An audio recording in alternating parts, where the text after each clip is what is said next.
Good evening. It is 5:30, so we're going to call this meeting to order on time.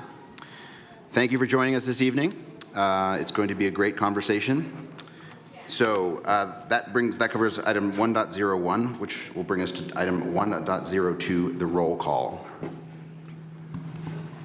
Polly Boardman. Present. Shannon Coley, present. Melissa Cook Sanford. Ryan Henderson, present. Kristen DeHaan. Present. Cami Elquist Luray. Darren Fleck.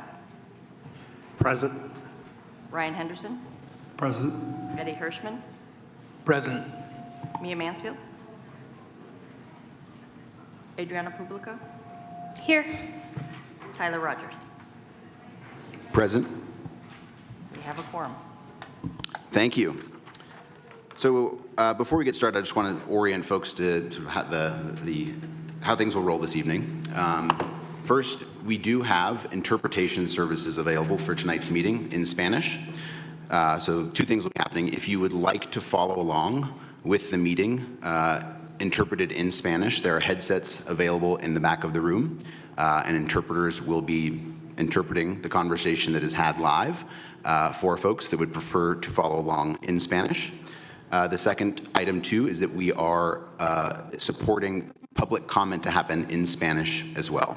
So the way that will work mechanically is if you want to give public comment this evening, what you need to do is fill out one of these green cards, which are available as you walked into the room, and then bring them over to Shannon over here. We've already started a pile, and so this will be the guide. If you do want to speak in Spanish, please feel free to do that, and the interpreters will interpret your comments in English back to the committee in real time. So we'll speak for a little bit, and then they'll interpret, and we'll facilitate that. And if you do speak in Spanish, we will fully support your time for 3 minutes is sort of the time limit for public comment. So thank you to the district for enabling the interpretation services this evening, because I think it's really important to meet the community where they're at. So how the meeting will unfold is we're going to go through the agenda, which is also in the back of the room. All of the materials are available to you if you want to follow along with the printed materials. We're going to hear from district staff, and then when we get to item 2.03, that's the time when we actually take public comment. So when we get to that agenda item, we will get through a discussion, and then public comment will be around that time period, just for following along. All right, that brings us to item 2.01 on the agenda, which is an act for possible action, which is the approval of the minutes of the February 20th, 2025 meeting of the Zoning Advisory Committee. Can I get a motion or any questions and comments on meeting minutes? Polly Boardman, I move that the Zoning Advisory Committee approves the minutes of the February 20th, 2025 meeting. Thank you. Is there a second? Adriana Publico, I second. Thank you. We have a motion to approve the minutes and a second, which will bring us to a vote. All those in favor of approving the motion to approve the meeting minutes of February 20th, 2025, say aye. Aye. All those opposed say nay.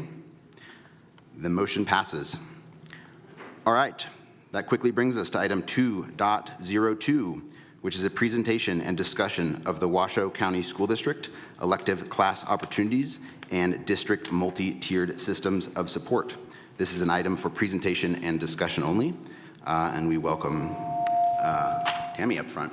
And just as a reminder, when we do speak, the interpreters did ask that we try to slow down our language just so that they can try to keep up with us. And if I give you a signal to slow down a little bit, please don't take offense, anyone, because I'm just taking a signal from the interpreter. So welcome. Thank you. For the record, Tammy Zimmerman, Chief Facilities Management Officer, and bringing to you guys tonight the two requested items. For the first one is the high school opportunities that'll be presented by the Area Superintendent, Melinda Baker, and she's the Area Superintendent over Wooster High School, DeMonte Ranch, and those verticals that go to that school. So she has deep knowledge of that, and she'll be presenting that portion.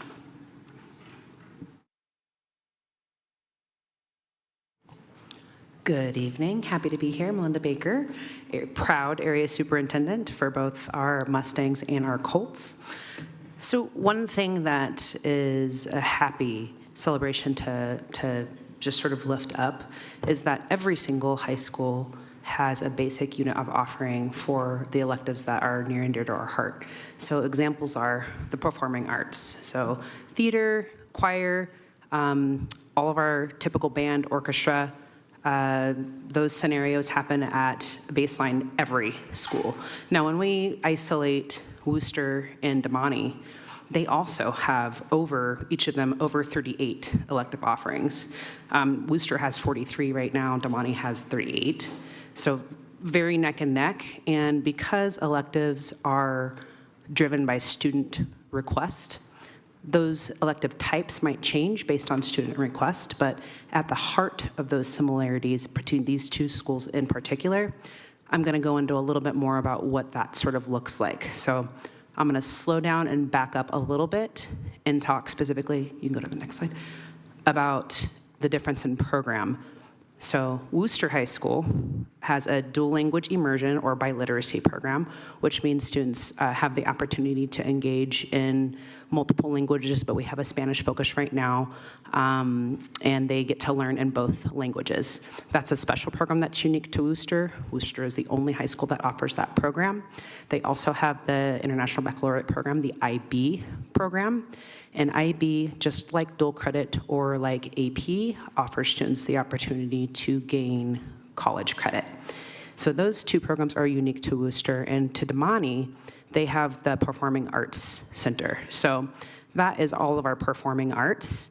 They actually have the same offerings that Worcester offers. However, they have more advanced courses in things like theater, things like band, orchestra, percussion, ensemble. It goes into a little bit more nuance, but they actually offer the same courses, just with a different emphasis.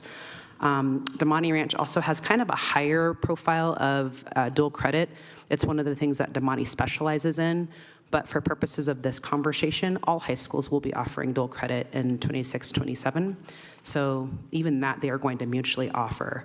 But to give you a kind of a broader perspective of why those differences matter, a good example is Spanish. So Damani Ranch offers Spanish dual credit, while Worcester offers Spanish and IB, so IB Spanish. Worcester also offers IB Chinese, IB French, some things that maybe Damani isn't offering. And those opportunities are things that the students get to access using the school of choice process. So if you have a unique, calling to go and be a thespian, you might elect to take theater tech at Damani Ranch and you want to be in that program, but it doesn't mean that Worcester doesn't also offer theater tech. So those are just a couple of examples. You can go to the next slide. Is there another one? Okay. So you can go back then. Do you guys have any questions? Thank you for that initial overview. Can you speak a little bit to the middle school as well, of maybe Vaughn electives as well, sort of how that's planned or currently exists? Sure. Vaughn electives are also driven by course requests and student need, just like at Marcy Hirsch here at Pine and also at DePauli Middle School. Vaughn, they are unique in that they align with Worcester with some offerings. For example, Vaughn offers 3 years of Spanish because they are feeding into a bilingual program.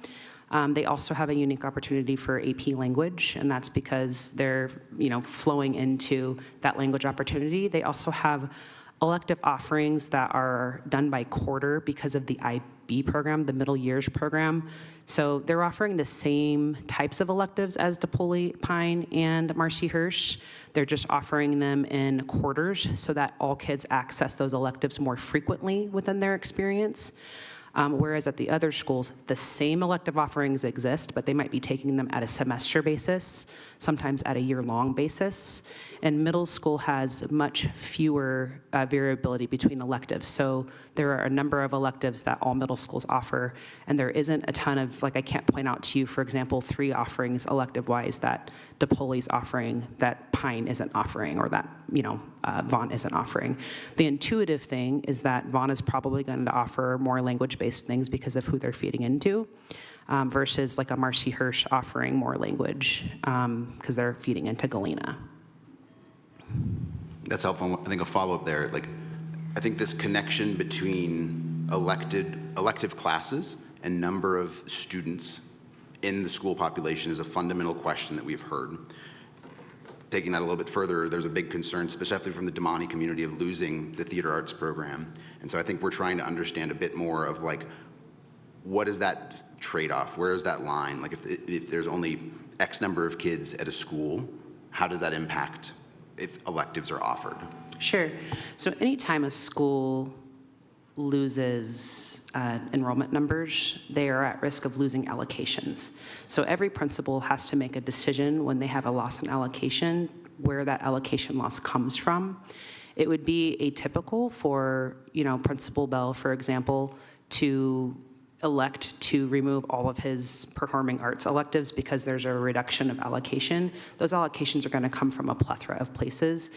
Typically, the allocations at the high school level, if there's a reduction, they will come from electives. At middle school, it's actually the opposite. So when we have a decline in enrollment and we might lose an allocation, at a middle school, our electives are usually the classes that allow us to have lower class sizes in our core content areas. So you might have a middle school who says, you know what, I'm going to increase I'm going to shift the environment for ELA and for science because I need an elective to be able to offer reduced class sizes. So when the students are in an elective, it allows us to run the rest of the courses and it balances it, and that's a need at middle school because of how they're allocated versus a high school principal. A high school principal is going to say, okay, I'm losing 3 electives. If they have to take from the electives, or not electives, allocations. So if they have to take from an allocation, they might say, okay, I'm going to remove one section or offering of ceramics. And that might be because that year ceramics had less course offerings, so less kids that wanted to take ceramics. So it's whatever the student need is gonna drive that allocation cut. So it's not just an overarching, the PAC program is in trouble if Damani Ranch has a reduction in allocation. They might decide, you know what, we will offer, because we're offering so much dual credit science, maybe we're going to not offer earth science. It's less popular, there's less of a need from a student perspective, so that allocation reduction is going to come perhaps from science. So it's a nuanced question, but it is not the case at any school that it's going to eliminate all electives. What it does is it might tighten up the number of offerings, and there might be a little bit less choice, but when you hear a number like 40, and each high school has more than 40 electives, you can know that kids are going to have a healthy selection of electives, even if they're losing 3 allocations. They're still going to have a really healthy platform there. And because Damani Ranch, as an example, is a performing arts focused community, if they're going to cut an elective, it's probably not going to be a performing arts elective because there is naturally higher student demand for that elective. Same with Worcester and IB. So if Principal Kitchen experiences a reduction of enrollment leading to a reduction of allocation, he is probably not going to remove allocations in like Chinese or allocations in Spanish or something like that, because those are key programs that are central to what makes Worcester Worcester and what makes Damani Damani. Thank you. So one follow-up question on that last point. So the programs offered on the screen here, are any of the options presented by staff tonight, would any of those lead to the removal of these elective programs at a high school? No, none of the options offered to staff tonight leads to a removal of any of those programs. What it leads to is potentially, at any of our schools, a reduction in allocation. And then decisions will be made based on student need about that reduction. So sometimes that will mean a choice about a core class, sometimes that'll mean a choice about an elective, but either way, every principal is going to approach that cut looking at what the student demand and need is, and they're going to make a decision based on that. Thank you. Other questions from the committee?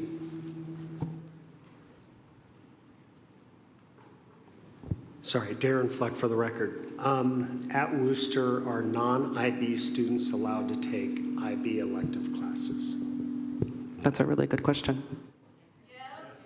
Mm-hmm. So yes, they are. However, they're not going to be accessing some of the higher level IB classes because they are sequential in nature. But yeah, those offerings, the experience of rigor is offered at all levels, and the IB classes at some levels are offered to all students.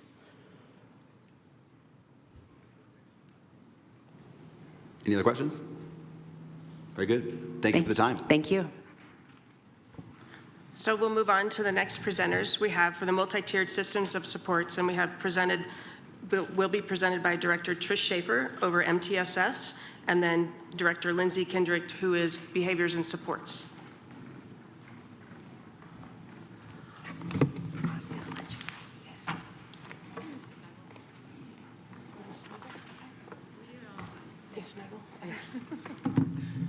They're going to get cozy.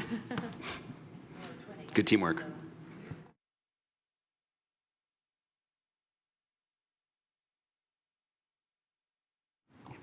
Good evening. For the record, my name is Trish Schaefer. I am the Director of Multi-Tiered Systems of Support and Social Emotional Learning. It's a privilege to be here. We're here today to talk to you about multi-tiered systems of support, or commonly referred to as MTSS. Sorry, I'm trying to remember to slow down, so forgive me. MTSS is a systematic way in which we can ensure that we take care of all of our students, that they are thriving through creating systems and making data-based decisions. And we do that for academics, we do that for attendance, and we certainly do it for behavior and creating belonging. So when we talk about Tier 1, school-wide behavioral supports for all students, what that means for our community is that we intentionally work and engage to ensure that all of our students, family, and staff feel safe and welcomed in their school community. And we do that by providing training to all of our schools. All of the schools that we are discussing today have been trained and have the opportunity for ongoing training on how to create strong, welcoming climates that include focus on relationship building, social and emotional learning, connectedness, and importantly, predictability. So our students know what to expect, and they know what the expectations are school-wide. We also use this model because we know when there's a violation. Sorry, I don't know how to get it without squeaking. We also know that if there is a violation of the expectations through this model, we will reteach the expectations with a similar approach to if students are struggling with math or reading. We're not going to punish them, we're going to reteach them until they understand and we've filled that skill gap. The next item you see on there is Tier 2. That is our language for we begin to identify trends and patterns where we might see groups of students exhibiting the same behavioral need, and then we work to provide intervention for them systemically, so in hopes that we can address that need, address that skill, and then they can carry on with their day. My turn? No. Okay, so I get the Tier 3. These are individual supports, so these are for our students that are showing some maybe unsafe behaviors in our schools, and the idea of possible removal through maybe a suspension is possible. The training there is around helping teachers and staff members learn how to welcome that student back, because that is their school and that is their community. So how do we welcome them back and try to create that safe environment? And that's around having those conversations about what harm has been done and how do we repair that harm. If it's a relationship between a teacher and a student, what does that look like, or a student and a student? And what conversations are we having to make sure that there's not repeat offenses? We also work very hard training assistant principals and deans on behaviors. We meet with them every 4 to 6 weeks, and we really look to them on what they want the training on, and we ask them, okay, we want to talk to school police, so we bring school police in. We have psych services come and talk about threat inquiries and threat assessments. We have data reviews. We have civil rights compliance coming and talking about bullying. Thank you. And we also encourage them to find that trusted adult in the building. How are we going to have this student find somebody that they can go to if they are struggling or if they're having problems? Also, are they involved in anything at school? Are they in a club? Are they in a sport?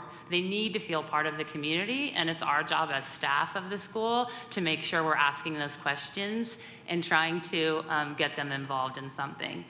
We also provide additional resources, district-level behavior supports. We talk to them about mental health, counseling, and also getting the community involved with additional resources for families, because we need to involve them as well, because there could be something happening at the home.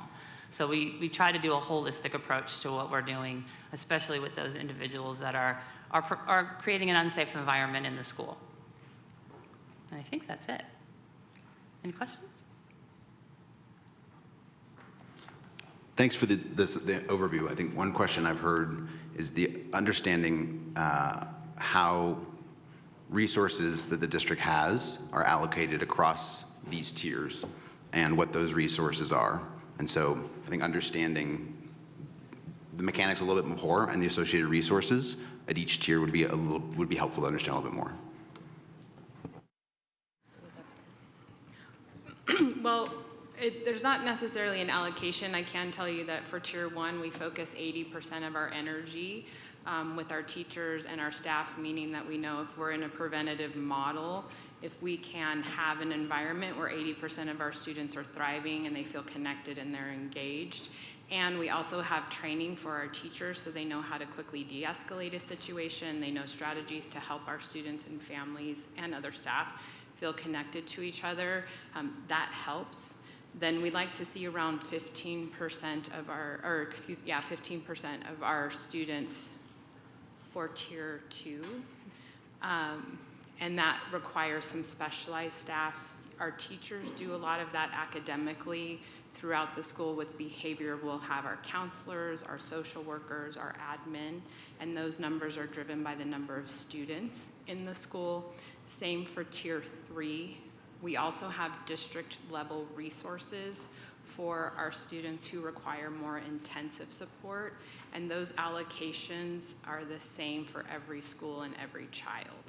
So you can have Verdi Elementary with 250 students and Spanish Springs High School with over 1,800 students, and they have the same opportunity for access to us and our team for that intensive behavior support, as well as all the training that we provide.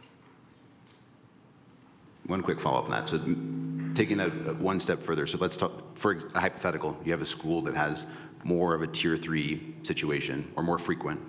How would the district approach allocating resources to that school for that specific reality that they are dealing with a higher tiered issue? So we staff our entire district internally every Wednesday, and then we have a multidisciplinary team at the district level every Friday. And if we had a school with several students, we would address each student. And importantly, we would go in and work with the school team to see what's happening at Tier 1 and Tier 2. Sometimes when you see a lot of behaviors at a very high intense level, it could be an indication that we might need some skill building with staff. We might need to reteach expectations whole school. We might need to work with some of the families, and so we'll go in and do both. And that is the same for every school building, regardless of their student numbers or teacher allocations or where they are in the valley. Darren Fleck for the record. It's a system that is needed and appreciated, but at the site level, it's an unfunded mandate that the district, through all of the budgeting things they have to go through, makes it tough. So when you ask who's doing Tier 2, it's a principal shuffling people around. Who's doing Tier 3, it becomes very difficult because you have to find a teacher that can have a class of 2 or 3, which means where do the other kids go when you start balancing student ratios. So, I mean, I think ideally everyone at the district would probably say, we'd love to have to be able to give each school people to specifically support, but it is specifically a challenge for on-site educators and the admin to implement all of these with fidelity all the time, even though training is great. It's hard, and it's not the district's fault with everything they're facing. So. Any other questions from the committee? Okay, thank you very much.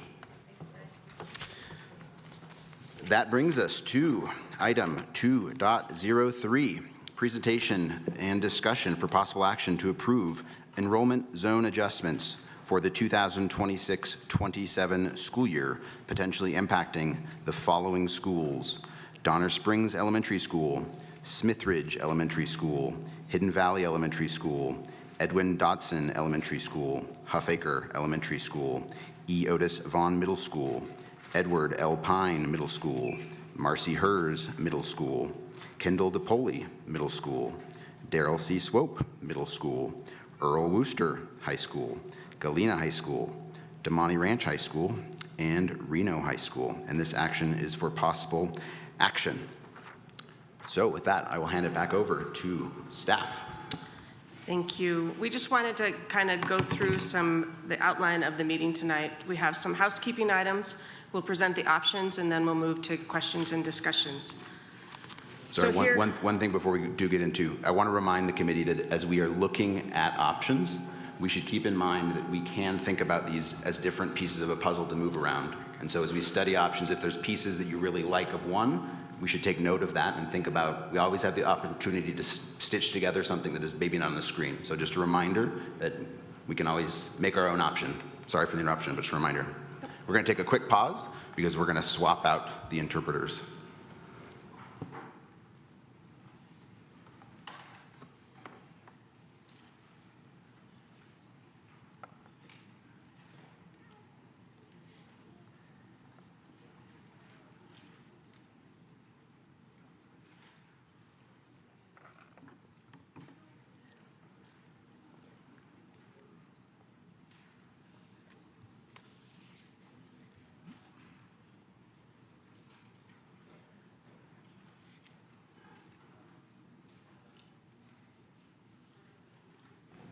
All right, sorry for the interruption. Again, a reminder for folks that if you've joined a little bit later, if you would like to submit a public comment, you need to fill out one of these green cards, which are available in the back of the room, and then bring them up and give them to Shannon over here at the side desk. And again, we are able to facilitate public comment in Spanish this evening. Back over to you guys, thanks. Thank you.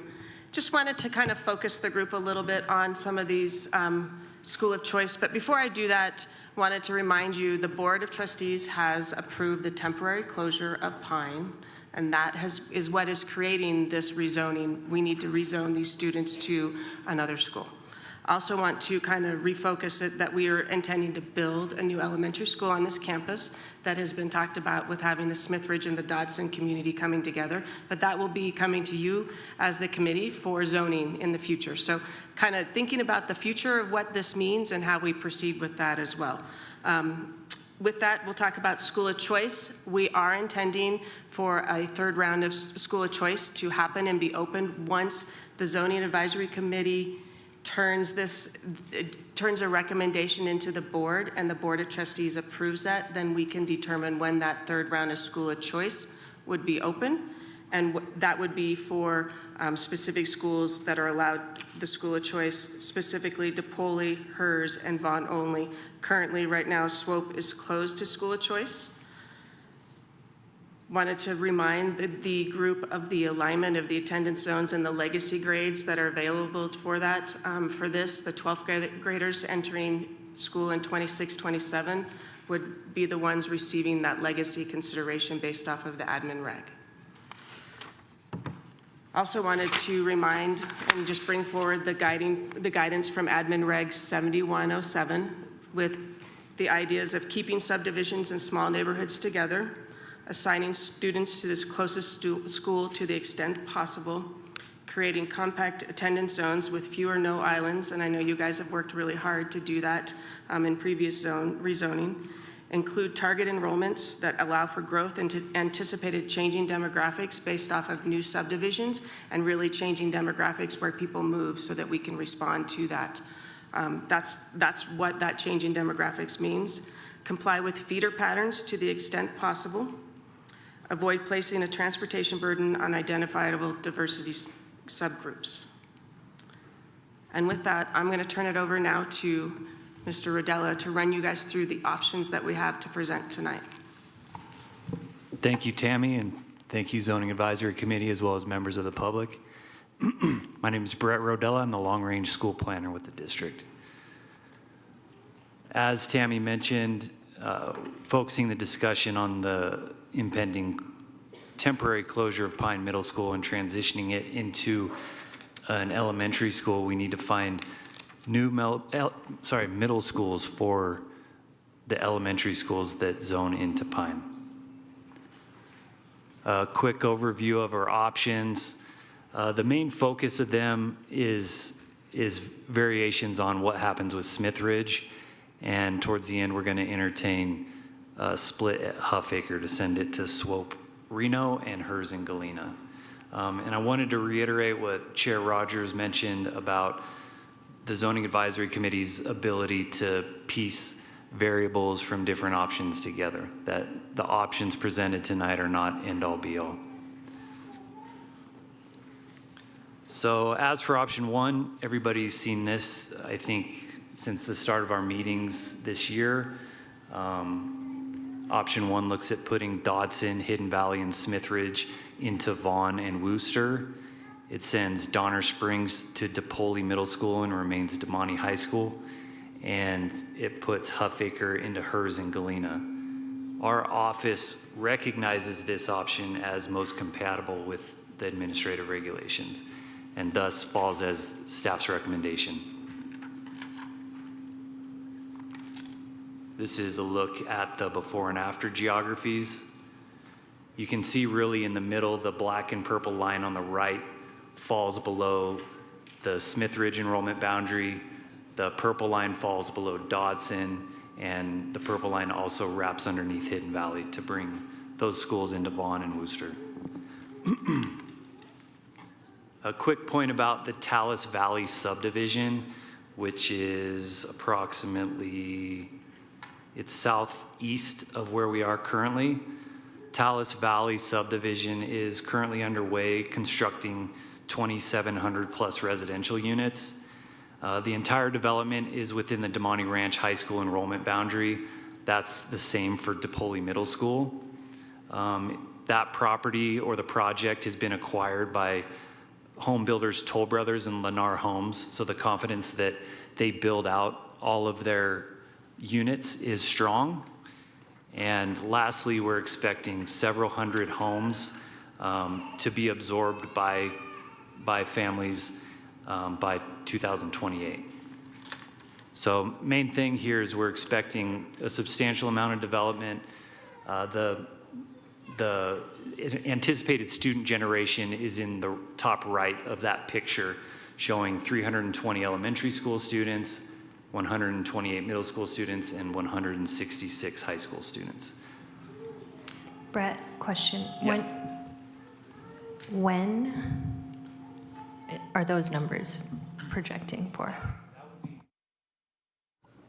That would be by 10 to 15 years. Brett, Eddie Hirschman for the record. So what role does the declining number of youth, I remember we had talked earlier about the decline, how does that affect this projection? I don't know if the declining youth really impacts this projection. I would say that cost of housing would impact, the generation rates that we're seeing here above most things. If that helps answer the question. Generally, to talk on declining enrollment numbers, we're experiencing a mix of low birth rates, high cost of living in the area, and then competing charter schools. Those are the three main factors as that goes. So for option one, this is what the student enrollment projections look like. Everybody's seen this before, at least on the committee and some from the public. The school district sees this as a pliable option, at least our office, and as far as the other options we'll entertain tonight, as far as high school goes, these numbers represent the best balance of total student enrollments between high schools.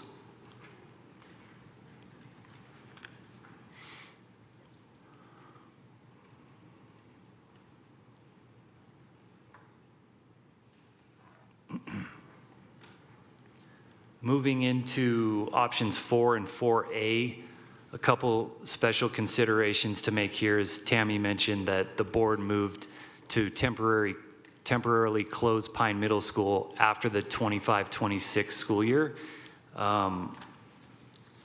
That board vote came with the expressed intention to combine Smithridge and Dodson elementary schools, the majority, if not the entirety of them, onto the Pine Middle School campus.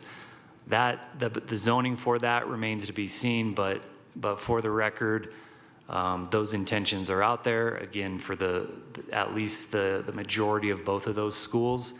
With that said, if options 4 or 4A moves to pass through the Zoning Advisory Committee recommendation, the combined elementary school on this campus, there is a threat that it becomes a split feeder school, where if the Smithridge area is zoned to the south, whether DePaul or Damani, it will potentially split from Dotson, which is proposed to go to Vaughn and Wooster. Hope that's clear. The school on this campus is looking to open approximately fall of 2028. So, just again, we could see either a split feeder at that single elementary school or could face a rezone of the work that we're doing right now upon its opening. That remains to be seen, but it's worthy of a consideration. So presenting option 4 here, we're looking at Dodson and Hidden Valley to Vaughn and Wooster, Donner Springs and Smithridge to DePaul and Damani, and in this instance, Huffaker would go to Hers and Galena. The green numbers, sorry, I didn't mention this for slide 1, represent the current 6th through 8th grade student populations in each individual elementary school zone to give an idea for what the future impacts might look like. Our office notes that the incompatibilities with the guiding regulations on this have to do with subdivisions and closest zone schools, and that pertains particularly to Smithridge, as we view Smithridge being most regionally or geographically appropriate with the Vaughn and Wooster area and also closer to them. Hence their incompatibility with this option. This is a look at what the geography looks like before and after. As you can see, that black and purple line covers the top of Smithridge, bringing it into DePaul and Damani. Same goes for Donner Springs, and everything north of that black and purple line on the right, towards the middle of the screen, heads north to Vaughn and Wooster. And taking a look at the student enrollment projections for option 4, I think the biggest thing that stands out here is the low projections at Vaughn. Damani Ranch and Wooster high schools will remain status quo from our current alignments, as those alignments will remain the same as what they are today. One other point about the middle schools here is that there's a significant imbalance between DePaul and Vaughn.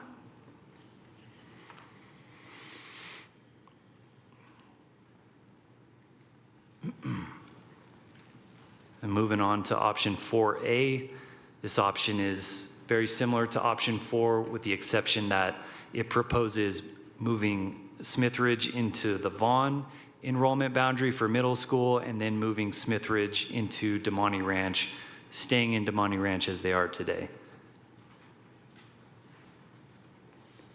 The incompatibilities with our AR regs, again, are recognized at 1 and 2, which have to do with subdivisions and closest schools.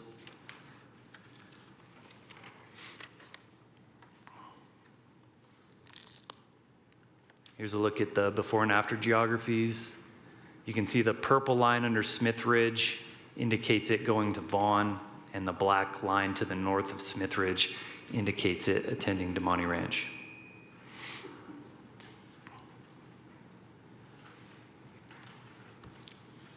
The student enrollment projections for them. The middle school projections are identical to option 1.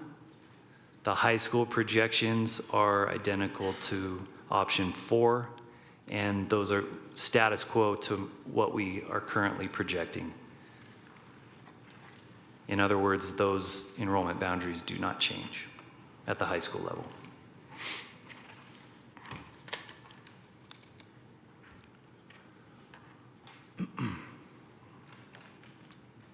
As for option 5, and here we're looking at everything to the east of Virginia Street being identical to option 1. And for the Huffaker enrollment boundary, it's a consideration to split Huffaker, where everything north of McCarran goes to Swope Reno, everything south of McCarran goes to Hers and Galena. We indicate an incompatibility with AR Reg 7107 guidance number 5 that goes against our maintenance of feeder patterns. In other words, splitting Huffaker is undesirable.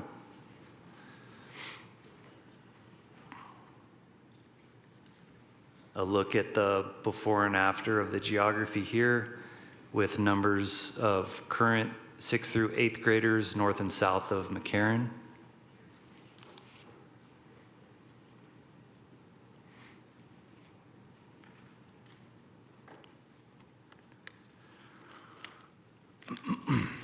And the student enrollment projections for option 5. The biggest concern for us there is Swope getting hot.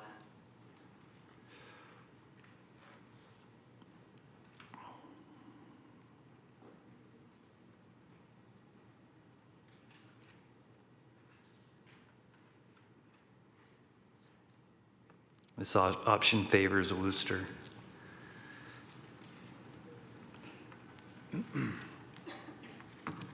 And in summary, we've taken a look at different variations with what happens with Smith Ridge Elementary School zoning through options 1, 4, and 4A.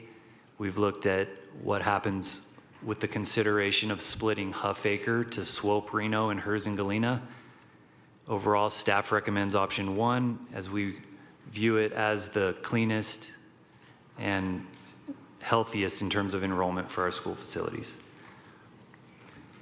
One final point is that any recommendation approved by the ZAC tonight is anticipated to be presented to the Board of Trustees for possible action at their April 22nd meeting, and that these changes are proposed effective for the 2026-27 school year. I will open it for questions and discussion. Thank you, Brett. Great summary and options, thank you. I've got a few, and I'm sure the committee does as well, but I want to start a conversation with you all about walk zones and transportation. I had the good fortune to ride the school bus yesterday and to understand the importance of transportation to especially this community that we're in right now. And so I think it would be helpful to understand the impacts of some of these options and the nuances around middle school and high school walk zones, especially from this community, as well as sort of transportation options across these different options and sort of implications. Sounds great. As far as I can tell you with transportation, we would anticipate that should Smith Ridge zone north to Vaughn and Wooster, Smith Ridge enrollment boundary would receive transportation to Vaughn. However, is outside of the walk boundary for Wooster, therefore would hence, they're inside the walk boundary for Wooster, hence would lose transportation to Wooster or not receive it. Any changes to Huffaker Elementary would receive transportation to their zone school. Changes to Donner Springs are anticipated to receive transportation to their zone school should they need it. Same with all other schools, including Dotson and Hidden Valley. So the main point there or difference outlier is that the Smith Ridge would receive transportation to Vaughn, however, not Wooster. Thank you. And if you could just confirm for me, my understanding too is that there is a precedent for exceptions to be made to provide transportation for students inside a walk zone if it's deemed a safety issue, and that is at the discretion of the school board to decide if they want to make that exception, and that like the ZAC can make a recommendation to the school board as part of ours to suggest that that's an important element. Is my understanding correct?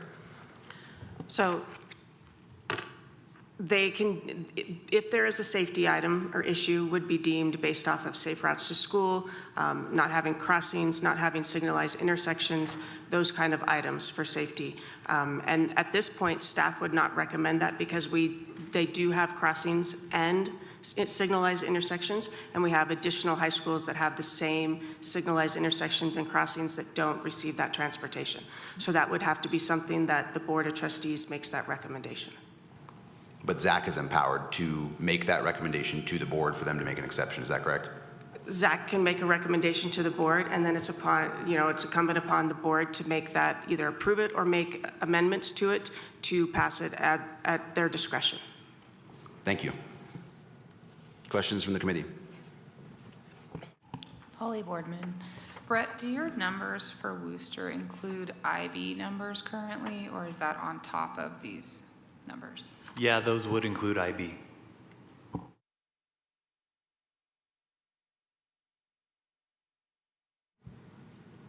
Hi, Brett. Shannon Coley for the record.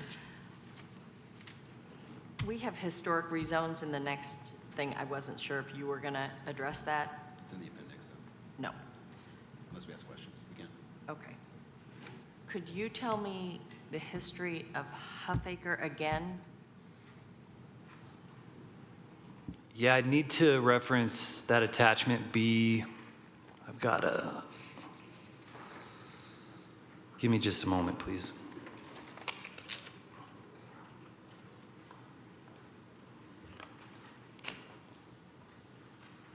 So Huffaker, up until the 2019-20 school year, split into Pine Middle School and Galena, as well as Reno and Swope. That was changed in the 2020-21 school year to feed into Pine Reno.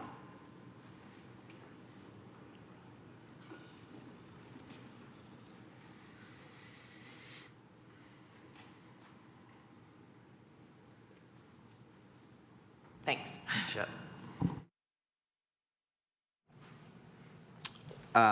One other question about development. I've heard that there's possible development closer to Worcester, and I'm just curious what staff knows about, similar to Tallis, are there any planned sort of communities or build-outs around sort of the urban core of Worcester that you are aware of that are in these numbers? Anything specifically I'm not aware of, however, they would be in the numbers if that makes sense. I can't cite what they are. A lot of them would be urban infill, maybe multifamily, that kind of thing. I would say nothing to the extent that Tallis is, Tallis Valley. Thank you. All right, any other questions? Yep, please. Ryan Henderson. Question on the transportation. So you talked about Worcester, they would not have transportation. Would they have that to Damani? For Damani, they are outside the walk boundary. They receive transportation today and would continue that.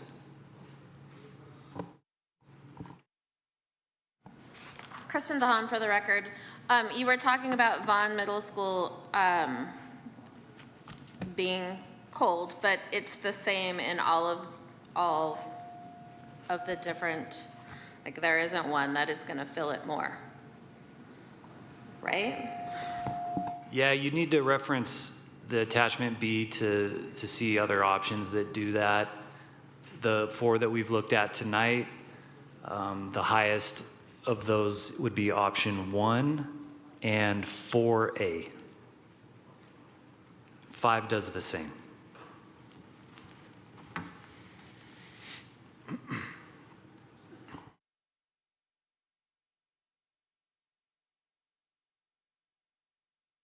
Thank you.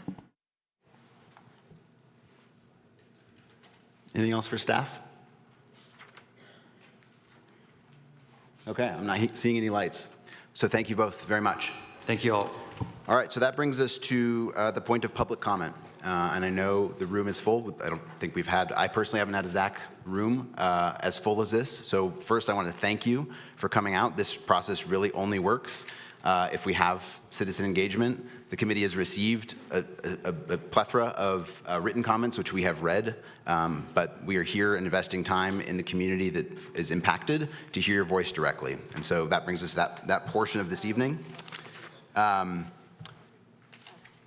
know that this is an emotional topic, and so as we dig into it, my ask is that you pour your passion into the microphone, but we sort of maintain a level of decorum across the room as the conversation continues. So with that, we'll open up for the first public comment. Kelly Roper. Again, please, no applause, please. Again, pour your passion in the microphone. Thank you. My name is Kelly Roper for the record. I would like to thank you for listening to the parents from Huffaker last month when we explained to you why hers and Galena made more sense geographically. I know there were parents here last month that talked about wanting to keep Swope and Reno and perhaps creating a split feeder. I do not think this is a good option. To start with, half the homes that used to have Swope and Reno would not get that zoning back, as you're now using McCarran and not Lakeside Drive. But most importantly, I have the perspective of what it's like to watch my girls go from kindergarten to graduation. 5 years ago, I fought relentlessly for this committee to send Huffaker to hers and Galena, even though I knew I was going to be asking for a variance for my second child to go to Swope and Reno. I was fighting for what I thought was best for the kids that go to Huffaker. When my girls were at Huffaker and it was a split feeder, I was constantly aware of whether or not their good friends were going to go to middle or high school with them. I watched people move homes as middle school approached because they were not going to be at the same school as their children's friends. After Huffaker was rezoned to Pine and the class of 2026 came to Reno, I drove a carpool from cross country with 2 boys that went to Pine. I heard how they felt like complete outsiders, barely knowing anyone. I chose to variance my daughter to Swope, and I had the luxury to drive her. Many Huffaker parents went to Pine because they needed the bus. Yes, Huffaker's zone is large and inconvenient to zone to middle and high school, but that's why there's school of choice. I think this committee needs to do right by all the kids at Huffaker and keep them aligned elementary to high school. For the parents that choose for their kids to make new friends, they can, versus the kids that are on the wrong side of McCarran that are forced to ride the bus and be separated from friends they've made. I do not support option 5. I also do not support option 4A. The children at Smithridge should not make new friends at Vaughn that they are forced to give up to be sent to DeMonte, where everybody else has already established friend groups at DePoli. If Smithridge is needed to keep the Signature Academy at DeMonte thriving, Smithridge should go to DePoli. As one of your own committee members mentioned in February, perhaps Smithridge at Vaughn could create rival gang problems, making DePoli and DeMonte a better choice anyway. I understand sending Smithridge to DePoli and DeMonte may create a situation where Vaughn looks underutilized, but in order to utilize Vaughn, are you going to sacrifice DeMonte? I support option 4. Thank you.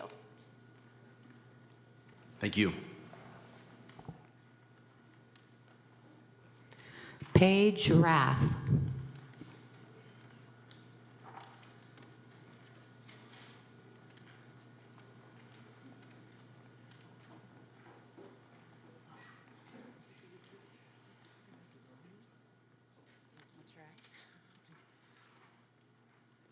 Hello, my name is Paige Rath, and this is my 4th year as the school social worker at Worcester High School. I would like to thank the committee for being here today to hear how much we as Colts believe in our school. As a school social worker, it is my job to make sure all students feel seen, heard, and supported. For many children, school isn't just a place of learning. It's a place of community and stability. When students are moved from one school to another, they may feel a loss of connections, friends, teachers, and familiar environments. A sense of displacement can contribute to anxiety, especially for younger students or those who have already formed strong ties in their community. Rezoning doesn't only affect students, it also impacts families. Parents may be concerned about logistics, longer commutes, changes in the school's support services, or even how this might affect their child's academic progress. These are very real and valid concerns that we take into consideration at Wooster, and I can be here today and firmly say I believe in what we do. We celebrate our diversity. Our populations of students from all over the world are what make us unique. While this uniqueness may provide challenges, as does every other school, it also provides opportunities that allow students to build resilience, adapt, and be cared for, not just by what grade they see on the report card. Education isn't just about where you sit. We work to foster well-rounded individuals who are prepared to face the complexities of the world. To provide this is to believe in every student that walks through our doors, and we do that at Wooster no matter what.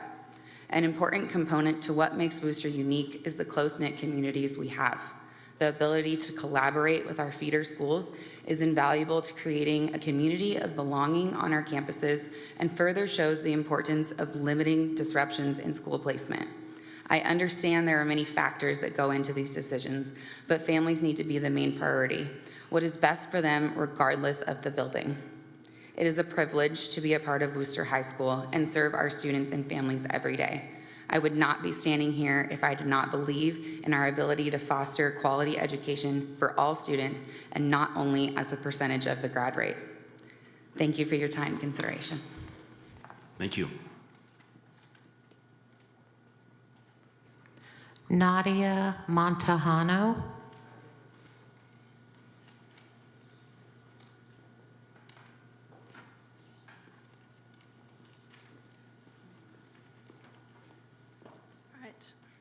Hello, I'm Nadia Montejano, Worcester's current student body vice president.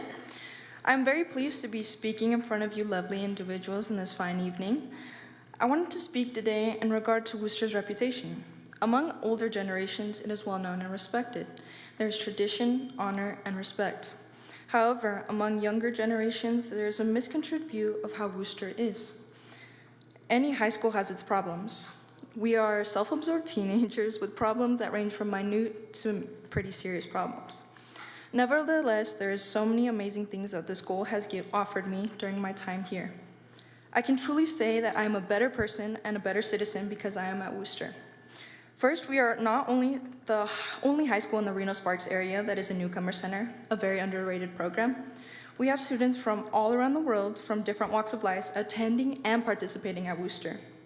The rich cultural blend can be heard and seen on our beautiful outdoor campus. We can profoundly say that there are 30 different languages that our Worcester student body speaks. All of our differences help us better understand the world around us and how to be a global citizen. This afternoon, in fact, Amber Lewis and I were discussing our speeches at lunch when 3 young ladies sat with us in the library. We learned that they were speaking Farsi and Pashto. This event was unplanned, and it was so funny. The reason being, of course, we would have a new experience before we come to present to you all, and I asked myself, I wonder how many other schools can truly say that these occurrences are common. Likewise, Worcester truly prepares you to be a well-rounded person and student, from the rigorous academic IB program to all of our electives, clubs, sports, and etc. I have gained knowledge about different cultures and subcultures from students around me. All of my Filipino friends and I have learned that there is a likeness in our culture because of Spain conquering both Mexico and the Philippines. We always encourage the freshmen to participate in as much as you can in order to get that high school experience. Students who are willing to put in the effort will get a lot in return. For me, I have always enjoyed the football and the basketball games. The electricity in the air and the crowd can be felt and seen on game days. Furthermore, the new admin and staff had made the campus life a safe place, instilling high expectations from the student body while also showing us love and support. I walk into the office every day to do announcements, and I am always greeted by our lovely staff. I can confidently say that when a student is having a bad day, a staff member or admin will notice. They pride themselves in building and maintaining relationships with our student body in order to ensure that we graduate. In saying that, Worcester has a great community and will only get better once I graduate because of the work staff, admin, and students have put forth. Thank you very much. Thank you.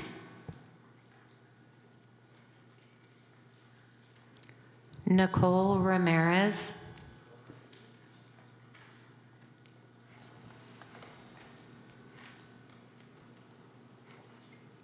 Just a friendly reminder that, the slower that we can speak, the better for our interpreters. Thank you. Good afternoon. My name is Nicole Ramirez. I'm the student body president at Earl Worcester High School.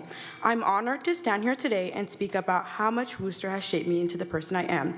I am proud to be the third member in my family to serve as the student body president. It has truly been an honor to lead this incredible campus and carry on a legacy that means so much to me. Watching Worcester evolve over time, from new programs and traditions to stronger student involvement, has been inspiring.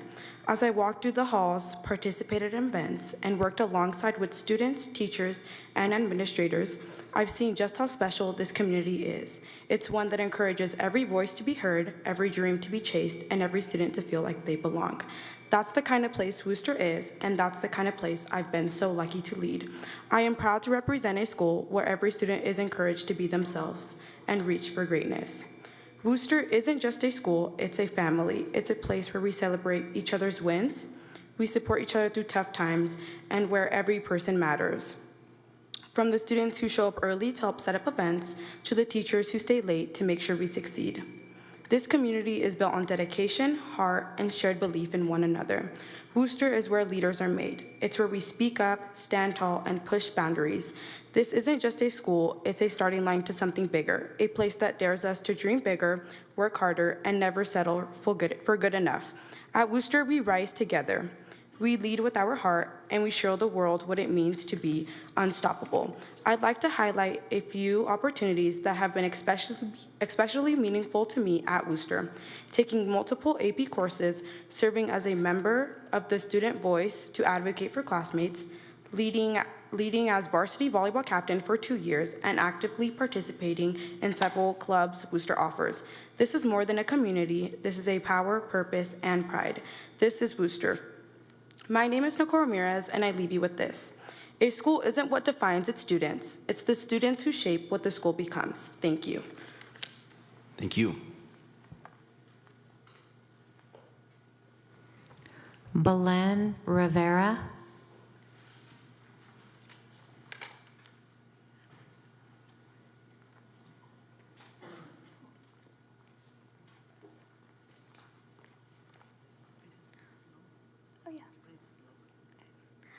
Good afternoon, everyone. My name is Belen Rivera. I'm currently a junior at Worcester High School, as well as an IB/AP student involved in many extracurriculars throughout the school. Today, I wanted to speak about how attending Worcester has opened up many valuable opportunities and experiences for me that have shaped me into the person I am today. And for the rest of this speech, I want to talk in Spanish. Para empezar, quiero mencionar que después de graduarme de la preparatoria, seré la primera persona en mi familia en asistir a la universidad. Mis papás no tuvieron las mismas oportunidades que yo tengo hoy en día. Esto significa que ellos no me pueden dar consejos y no me pueden ayudar con el aspecto académico de mi vida. Por eso estoy muy agradecida de tener un sistema de apoyo en la escuela. Al igual que yo, varios de mis compañeros y algunos de mis maestros han pasado por experiencias similares, así que todos podemos relacionarnos. Me han ayudado con los desafíos que he enfrentado. Siendo de primera generación, es difícil no tener ayuda y tener que navegar todo solo. Por eso les doy muchas gracias a todos los maestros que me ayudan desde solo llenar documentos sobre oportunidades relacionadas a mi carrera y hasta ayudándome cuando siento que ya no tengo motivación. La comunidad que he encontrado aquí es algo que nunca cambiaré por nada. Worcester High School has provided me with so much support that freshman me couldn't even fathom to think about. My academics are important to me, but the guidance and support is like no other, and I couldn't imagine myself anywhere else. Of course, I don't know how my experience would have played out if I had attended another high school, but I'm extremely to be at Worcester High School. Thank you. Thank you. Okay. Yeah, sounds good. You want to say it yourself? Either way is fine. Doesn't matter. You want to do it in English? Or you want I can do it, yeah. Okay. So just to kind of summarize what I said in Spanish, I want to say that after graduating high school, I'm going to be the first person in my family to attend a university.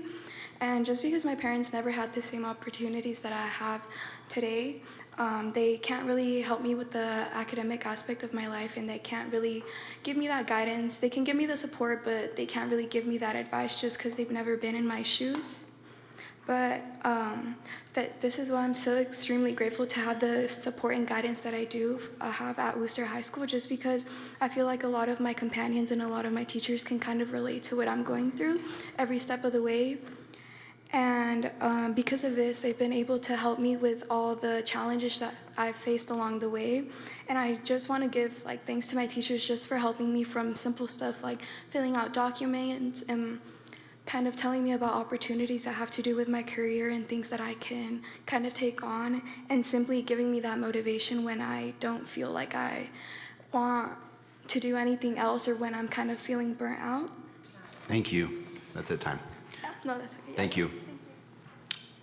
Just a reminder, too, that if you do want to share public comment in Spanish, let us know as a heads up so then we can get the interpreters queued up so that they can translate in the middle of the comments. Thank you. Who's next? Margot Gould.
Okay, hi everyone.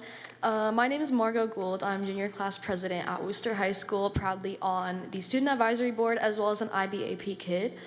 For the rest of this speech, it will be in Spanish. So, primero quiero decir que mi escuela tiene muchísimas oportunidades para aprender sobre diferentes culturas e idiomas. Cuando llegué a Worcester como un freshman, no había tenido suficiente práctica con mi español para hablar consistentemente. Pero después que hablar mucho y conocer a más gente que hablan español como sus primeros idiomas, me da más práctica. Ahora puedo hablar español casi al mismo nivel que mi inglés. Y también otra cosa para notar es que tomé una clase de chino en mi primer y segundo año de high school, y ahora puedo entender no solamente español, pero también un poquito de chino y también su cultura que tienen. Para continuar, En mi opinión, creo que esto es más importante y interesante también que solamente saliendo bien en clases como matemáticas y ciencias. Y para continuar y hablar sobre aspectos académicos, quiero decir que tenemos uno de los programas más rigurosos del mundo. Es el Internacional Bachillerato o International Baccalaureate Program. Y tenemos uno de las clases más avanzados que puedes hacer también con los estudiantes más dedicados y trabajadores. Y por esto estoy agradecido de decir que tenemos todas estas oportunidades que incluyen un programa tan riguroso, desafiante y gratificante, y también la habilidad de conocer más sobre diferentes culturas alrededor de todo el mundo. Todo este conocimiento se quedará conmigo siempre, y por esto quiero dar muchas gracias a mi escuela, Worcester High School. And just to kind of end things, if you do take anything from this, I would like to say that despite any bad reputation our school might have, I really enjoy being here, and it's probably been the highlight of my life so far. So thank you. Thank you.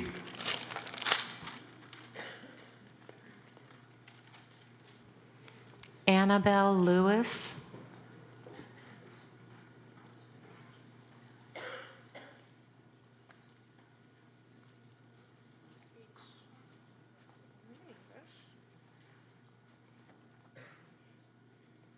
Good evening. My name is Amabel Lewis, and I'm a senior at Worcester High School, and I'm happy to be here today to share the invaluable experience that has been my education at Worcester High School. While I'm not originally zoned for Worcester, the choice I made to attend 4 years ago through the International Baccalaureate program is one of the best decisions I've made. I cannot understate the appreciation I feel for my teachers, coaches, and peers at Worcester and their role in making me the person I am today. Speaking particularly in regards to academics, I can't tell you that the IB program has been fun, and especially not if you play 3 sports on top of it, but what I can share is how exceptionally well prepared I feel for my further education. I am one of many students who has had an excellent experience at Worcester, just as many students have had at Damani. I can fully understand why Damani students still wish to have a valuable part of their school community move to a different high school. This would not only uproot communities like Smith Ridge, but also permanently alter the ethnic and economic makeup of Damani. What I do not understand is the negative portrayal of Worcester High School that many students felt the need to make in advocating against this rezoning. If the initiative was not meant to downplay or attack Worcester, then arguments should not have implied that Worcester High School is an unsafe school or one incapable of supporting its student population. As a member of the Student Advisory Board and Student Voice here at Worcester, I'm glad to see students use their voices to support a just cause that they believe in. However, in doing so, I cannot understate the importance of understanding your own bias. Just as I am biased towards Worcester, Damani students are biased towards their own school. I am not fit to speak on the diversity or environment of Damani because I have not attended Damani. In the same way, Damani students must understand that their arguments and their use of evidence is biased. This evidence can be in regard to safety, but can also relate to claims made about the diversity of the Worcester community. I know many of us at Worcester were confused by the implication that Worcester lacks diversity, and the statement made in the Reno Gazette-Journal article regarding this issue that transferring from Damani education to a Worcester one would strip Smithridge students of the benefits of a diverse and integrated learning environment. Yes, Worcester is 70% Hispanic. However, diversity is much more than just a line on a graph, and it would be ridiculous to treat it as anything less than such. I sincerely hope that the Smithridge community has the final say in regards to this rezoning, because it is that community that any decision will affect. However, please do not make this decision on the false pretense that Worcester is any less safe or can provide any worse of an education than Damani. Myself and the other students who have shown up to speak today are proof of just how much Worcester High School has to offer. Great time. Thank you very much. Thank you.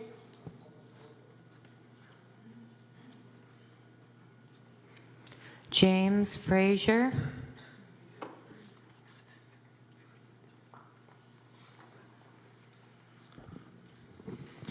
Hello, my name is James Frazier. I'm a sophomore at Damani Range High School.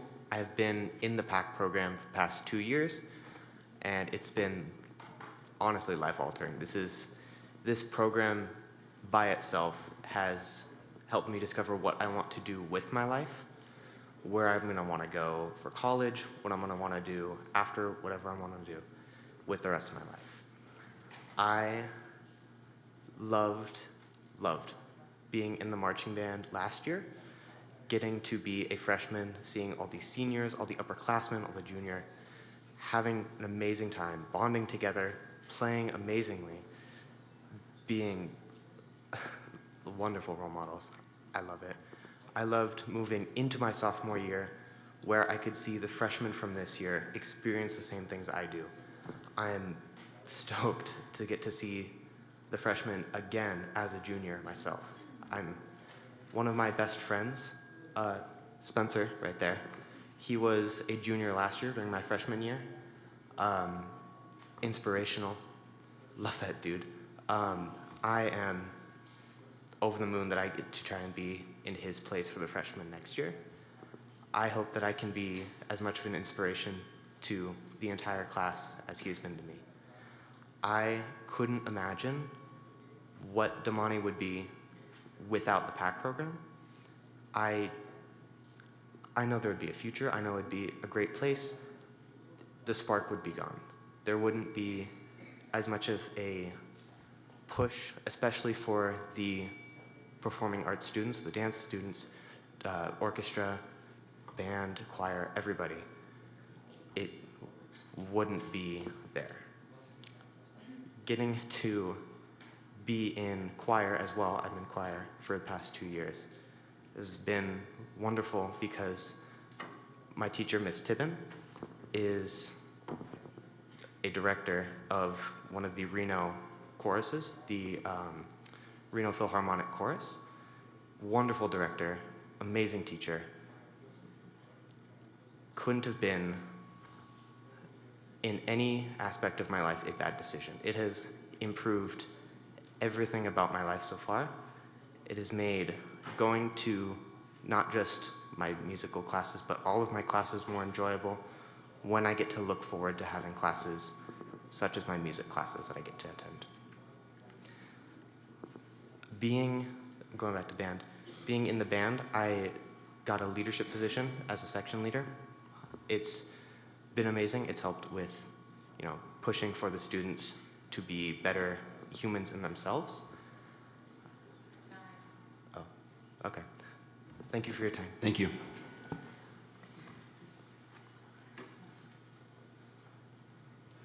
Spencer Thunder.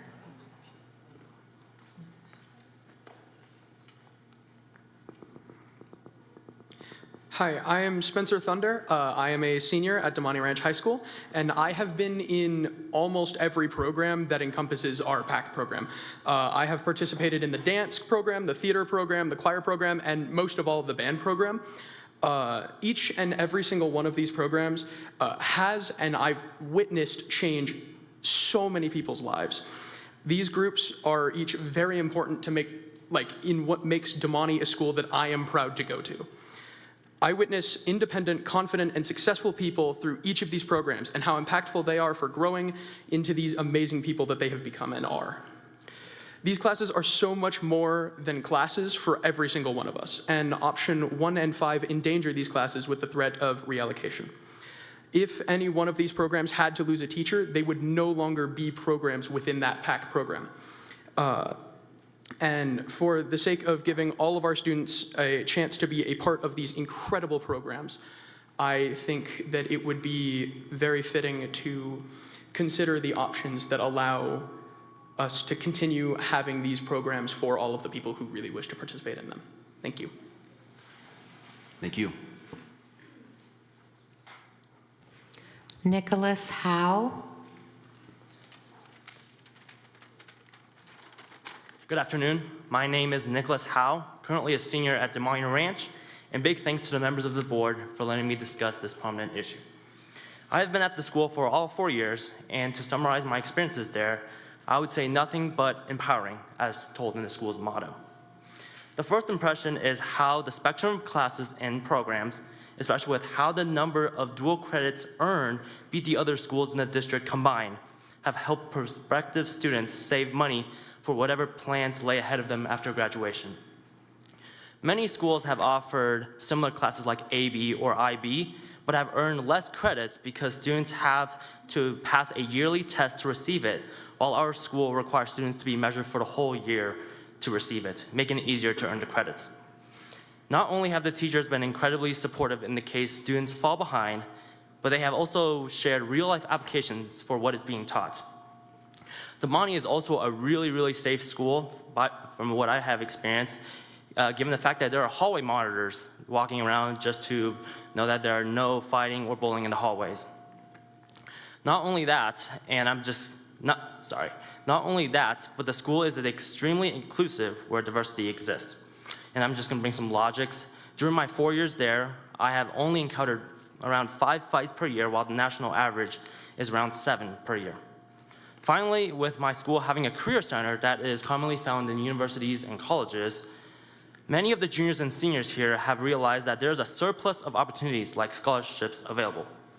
For example, as an officer cadet in the school's Navy JROTC program, I was recently picked up for a national NROTC nurse option scholarship as part of committing to the University of Utah, where all expenses are paid for. With only a few hundred seniors from here and neighboring states applying for this scholarship, I am the only person in Nevada to have received this prestigious nursing opportunity. Not only is the scholarship big news for the school, but as a school that is very enthusiastic about STEM, our school's NJROTC drones team for the last 2 years have won countless trophies, having 2 of our teams being ranked 15th and 17th in the world, #1 overall in both the Navy and in Nevada, and have been recently named national champions. Given these reasons, it is essential that the vulnerable communities in Smith Ridge and along Neal Road are offered the same opportunities I have been fortunate to receive. Therefore, I respectfully urge this committee to allow these students to remain at Damani Ranch. Thank you for your time. Thank you.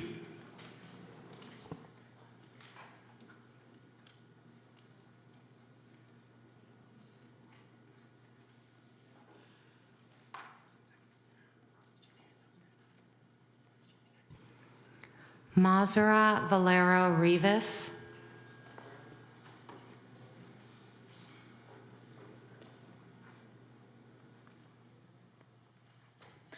Good afternoon. My name is Montserrat Valero Rivas.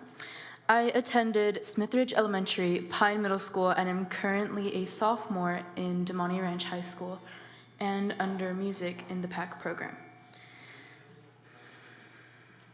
The purpose of my attendance today is simply to share my experience as a student of Damani and someone interested in music. I began my freshman year at Damani a year ago and enrolled in their music class. When I enrolled in their music class, I was automatically added into their marching band. Band camp is hosted every year before the official first day of school and usually lasts between 2 weeks. I was unable to attend last year as my father underwent surgery for his eyes and wasn't able to drive me to and from the school in his condition. I don't blame him for it, but it cost me the opportunity to get to know anyone, to have at least one person I could look forward to seeing on the first day. It was around the first week of school that I realized there wasn't anyone I recognized. The handful of students from Pine were overwhelmed by the number of students from other schools. I didn't share many classes with them besides music, and it was there that I would truly try and create bonds, to attempt at a friendship. It was to my dismay that I realized the vast differences between the music programs at Pine compared to other middle schools. While I had friends that I was able to rely on and be with, the difference between the two programs, I realized that everyone around me was better educated on the subject. I realized that none of them were writing the names of each note, that none of them were color coding their music the way I was. And I realized that the students from my middle school were struggling compared to everyone else. In a way, it was disheartening, and I realized that I was below everyone else. I struggled my way through sight reading our first piece, and by the end of the week, I wasn't sure if I wanted to continue with music. It didn't get any better when marching band rolled around, and everyone was already well versed in what to do. I hadn't considered how important those missed 2 weeks would have been. While everyone got to work on music and drill, I was pulled aside and quickly taught everything. It was never said out loud, and no one ever suggested at it, but in a way, I felt like I was dragging everyone behind. It felt like whenever someone looked at me, it felt like I was wasting my time. I had seriously considered quitting, and it was because of that first week that I didn't consider myself good enough, and it's even now because of that first week that I sometimes feel that I'm not good enough. But now I realize that the opportunities presented to me are what make me better. It is those opportunities that make me feel that I matter. It was in middle school that I was first given the opportunity of auditioning for something like All-State or Honor Band, and I literally walked out of the audition room. The idea that other players from all over the state were going for the same role I wanted was enough to convince me otherwise. We're at time. I'm sorry. Thank you very much. Yeah. Appreciate it. Thank you.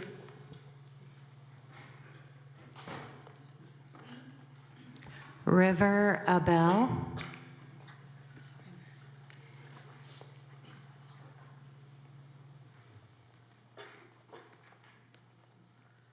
Good afternoon or evening. I do not have my watch on me, so I cannot tell.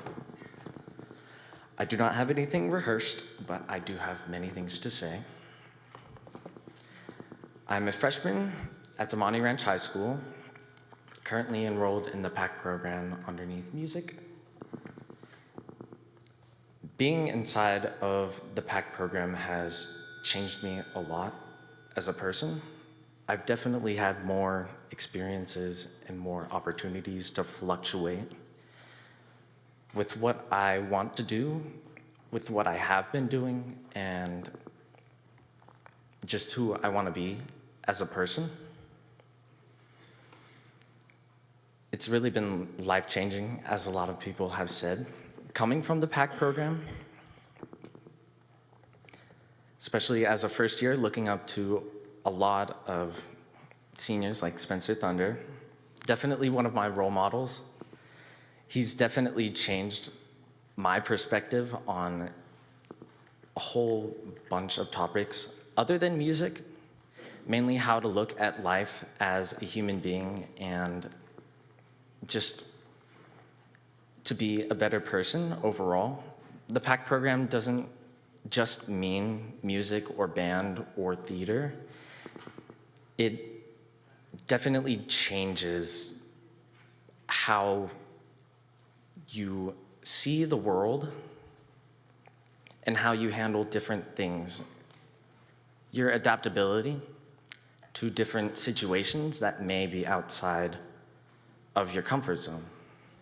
Like marching band, some people don't have the time or the availability to get to the first 2 weeks of band camp. And that's really a testament to how much you're willing to take this experience and shape yourself to become a larger person than you ever thought you could have been. That's all. Thank you. Elena Alt.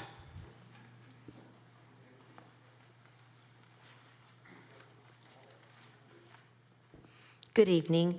My name is Elena Alt, and I'm the math department lead at Damani Ranch High School.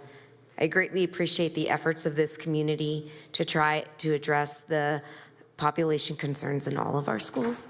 And I know that every school is working hard to offer wonderful programs and loves and cares about their students. Like all of the schools, we love and care about our students at Damani. We don't want to lose our Smith Ridge kids.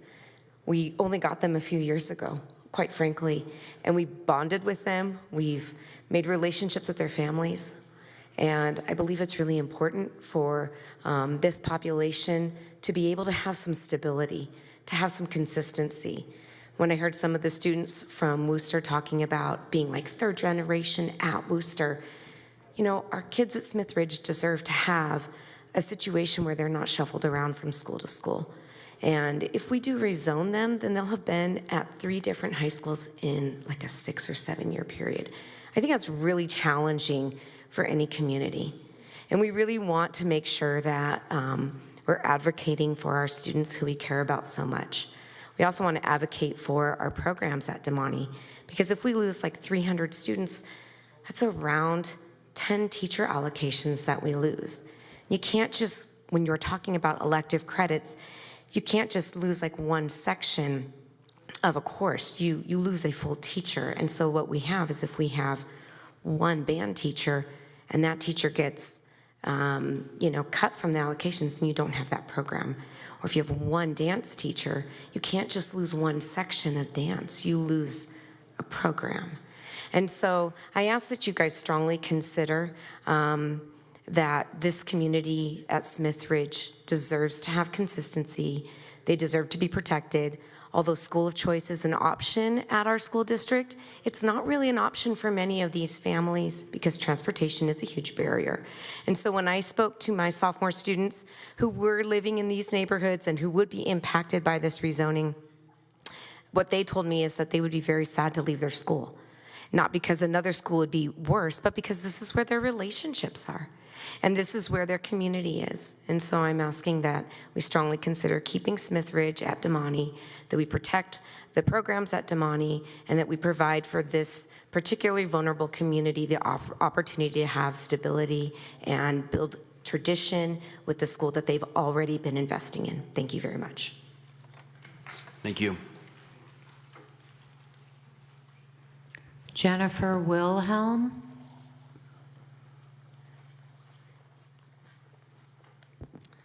Hi, I'm Jennifer Wilhelm, and I'm one of the EL teachers at Damani Ranch High School. And first, I'd just like to say that I grew up in the Smith Ridge area, across the field, through the gate, and on Azalea Drive.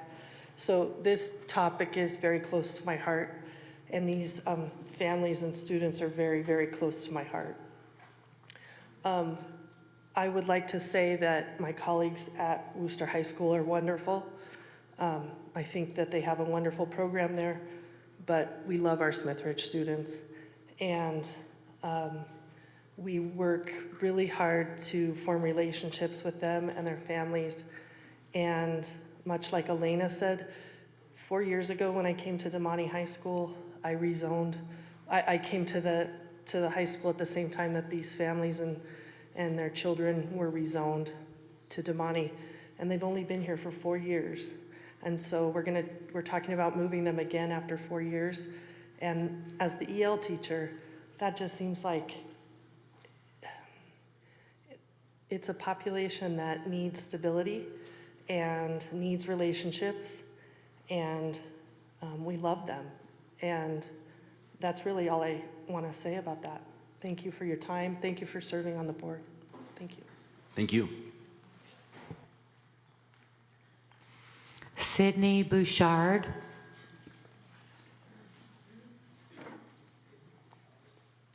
Hi, I am Sydney Bouchard, as you heard. I am a sophomore at Damani Ranch High School.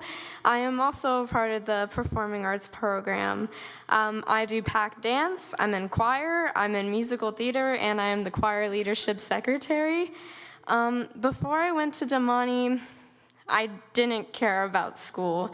I hated it and I never wanted to do it again. But I was inspired by my brother to do pack dance for my upcoming freshman year at Damani. So I auditioned and I got in, but I was told that I could only be in pack if I fixed my attendance and I got better grades. And guess what I did?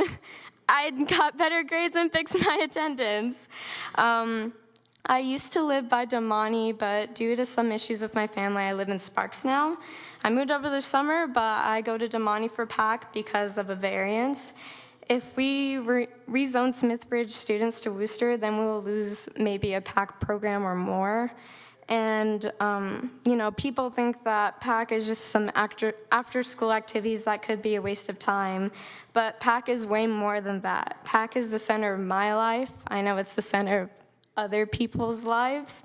And I have met so many amazing people, have astounding teachers, and I have had great experiences and way more. PAC has inspired me to pursue performing arts as my future. And, I want to apply to performing arts schools to continue what I do right now. And I think that we shouldn't take away these opportunities from these students who would also want to pursue performing arts or anything in the PAC program.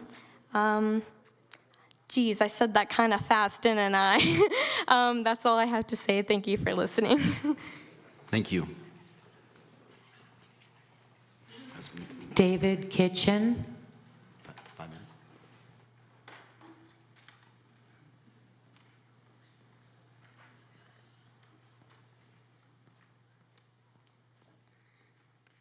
Am I too tall? Oh, you can hear me. Perfect. Thank you for the opportunity to speak with you this evening. My name is David Kitchen, and this evening I'm the very proud principal of Worcester High School. Thank you for your service. You have a challenging decision to make, and I know today, and I'm not here today, to make a specific rezoning recommendation, but rather to add to the public discourse on this topic in a way that I feel has been lacking. I offer you 4 points. Point 1. I can't talk slower, I gotta make it through. Point 1, declining enrollment and loss of teacher allocations is currently impacting our entire school district. We have certainly felt it at Worcester, losing allocations for this upcoming school year and having to make tough decisions about what programming we can sustain moving forward. Our school currently houses multiple programs that are unique in Washoe County School District. The IB Diploma Program, the IB Career Program, the Deaf and Hard of Hearing Program, and our bilingual program that allows students to take up to 3 core classes in Spanish. As we start the design process for a new building on our campus, we are excited to be working with capital projects on the possibility of opening a cosmetology program. I strongly believe that the inner city of Reno and the Worcester Vertical is worth investing in. Declining enrollment impacts us all, and I encourage you to take this into consideration. Point 2, in my experience, keeping middle schools whole as students matriculate into high school is a powerful tool for community building. Split middle schools certainly exist in our district, and high schools will always work hard to welcome incoming freshmen no matter the circumstances. However, working with an entire middle school community opens up opportunities for common support systems, instructional practices, grading practices, and community building that can be focused and impactful. I've experienced this firsthand, and no matter your decision, I encourage you to strongly consider keeping middle schools whole. Point 3, when considering the safety of walk zones, I urge this committee and our school board to consider students who may have to walk through rival gang neighborhoods. Perhaps busing may be inappropriate in this circumstance. Point 4, committee, please do not be influenced by one-sided media coverage. I choose to believe that we can passionately advocate for what we believe is best for our community without tearing down another community. Damani Ranch High School is a beautifully diverse school that is well capable of serving all students in its care, as is Worcester High School. We are all Washoe County School District, and we should not let this process, as challenging as it is, divide us. Thank you for your time and for your consideration. Thank you. We've been sitting for a while, so I'm going to propose that we take a quick 7-minute break. We will resume back at 7:15 promptly. We're in recess.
All right, I'm going to call us back to order. If I can ask everyone to please take their seats.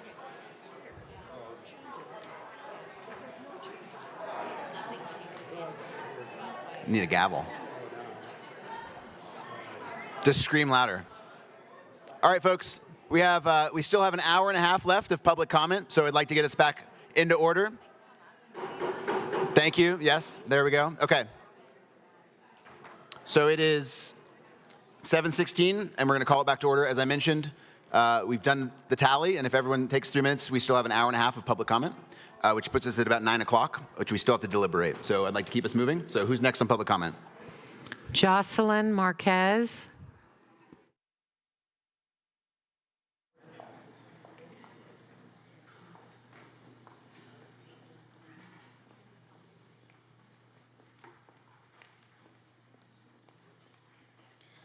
Good evening, everyone. My name is Jocelyn Marquez, and I've had the absolute honor of being a teacher at Worcester High School for the past 5 years. In that time, I've had many roles: teacher, colleague, senior class advisor, Key Club advisor, and through each role, I've witnessed something truly special.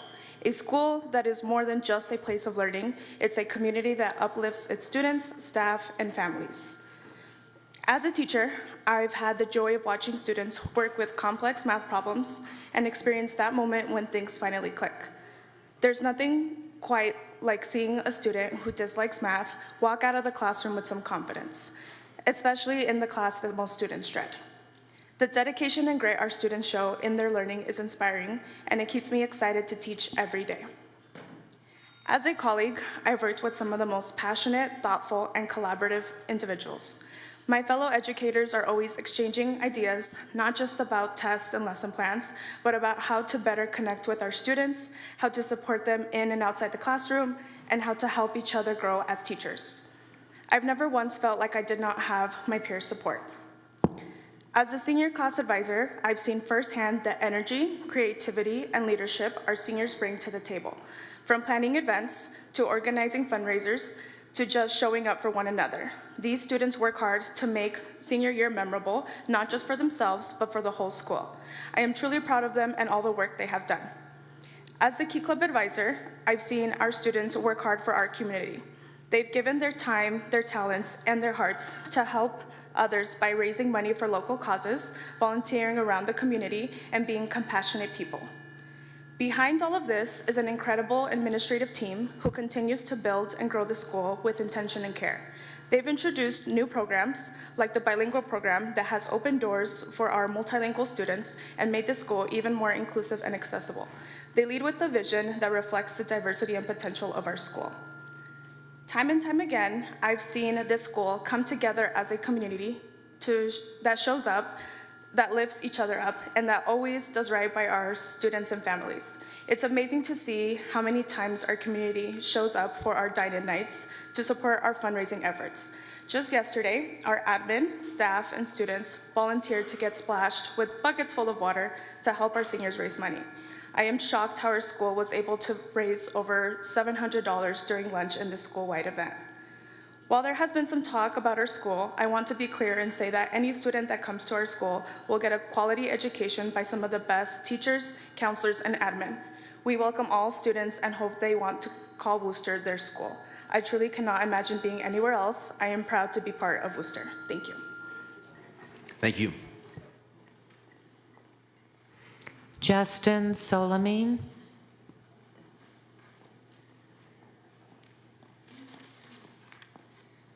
Good evening, and I would like to thank you all for your hard work. I had a script, but I just wanted to say that I rode the bus with Tyler yesterday, and I really liked it. I really enjoyed it. So when I heard that we would not get transportation to Worcester, that really concerned me. There are about 10 buses, to the best of my ability, that go to Damani Ranch. 5 of them go to Smithridge, the Smithridge area. We are heavily bused, and that is a 40-minute walk across the highway, and that's really concerning to me because we do not have transportation. 53% EL students, that are the highest out of any district. We are very vulnerable, very multi-generational family. The district staff is currently recommending option 1, and I'm asking that Zach consider the human side of the equation and vote for option 4 or 4A to keep our integration and keep our relationships with Damani Ranch High School. Because ultimately, this is more than zoning. This is not about Damani versus Worcester or any of that. This is about the message we send both to the Smithridge community, but also to the greater Reno community with how our schools are made up. The district is about 40% white, 40% Hispanic. Damani is about 40% white, 40% Hispanic, and that is really beautiful. When at a school, students from all socioeconomics can mix and thrive and get along with all their dual credit programs and all the school has to offer. This is about choosing stability for community that has already been moved around far too many times. We got disrupted a few years ago when we were moved out of Galena, and we are going to experience that same instability again when Pine closes, the school that we can walk 5 minutes to. When that closes and we have to get bused 10 minutes to DePaul or Vaughn. We don't need to make it more disruptive for our most vulnerable community, many here who rely and depend on the relationships built on their educations. With every rezone, there are real families, real fears, and real dreams. We are not just capacity and enrollment projections on a map that can get moved whenever convenient. I've seen firsthand what it's like to grown up here. This is a multi-generational neighborhood. Many people here don't get pushed out. But at Damani Ranch, in that environment, with that opportunity, and with something greater, I have gotten pushed out there, and that is the sole variable that has led me to the success I've had today. Their dual credit courses simply cannot be found at any other school, and it is guaranteed college credit. About 20 to 40% of students fail an AP exam. That is very frustrating. At Damani, there is no middleman. You get that guaranteed college credit going to UNR. I've had teachers who believed in me, a counselor who's guided me, and peers in the Damani area who have drove me home from after-school events and ultimately helped me through the college process when no one else can guide me. The South Reno community has taken in our Smithridge community with open arms, and they have respected and learned to know our differences. That environment changed my life.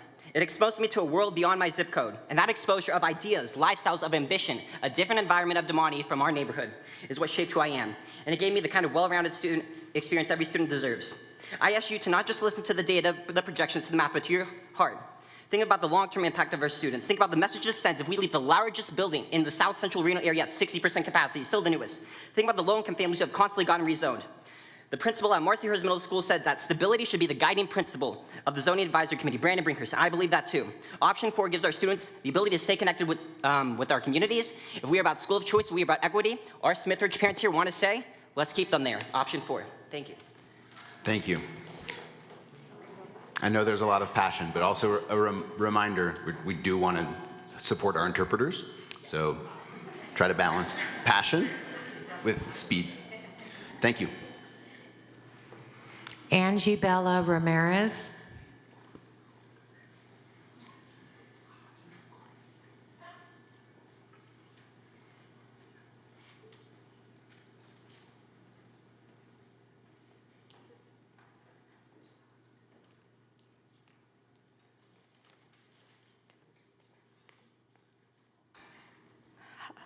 Can you guys hear me well?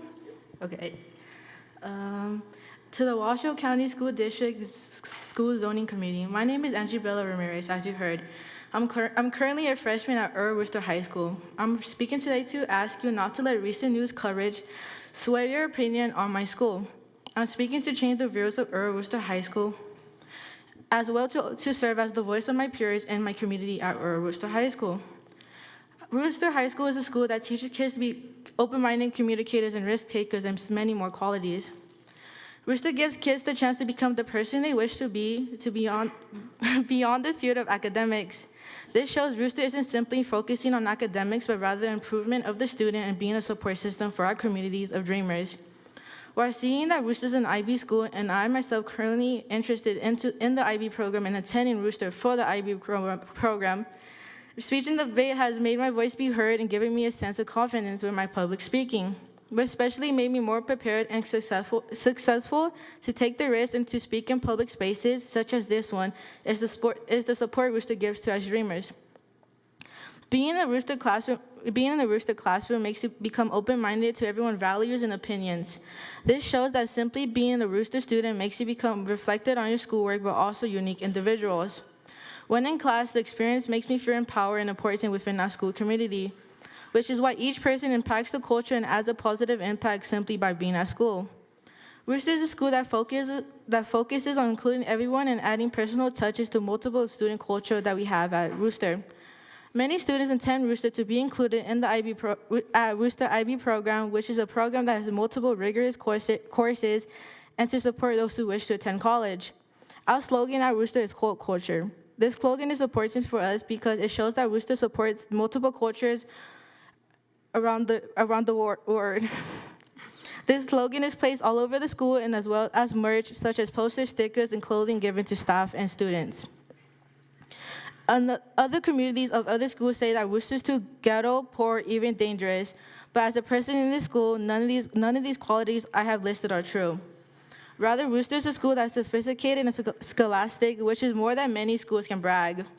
I just want to say thank you for the opportunity to give out this speech, and thank you for the community for their efforts.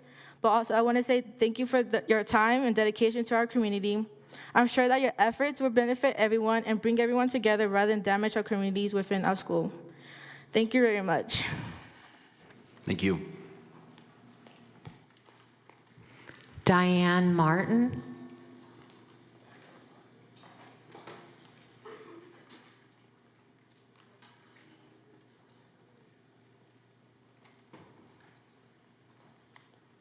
I got you.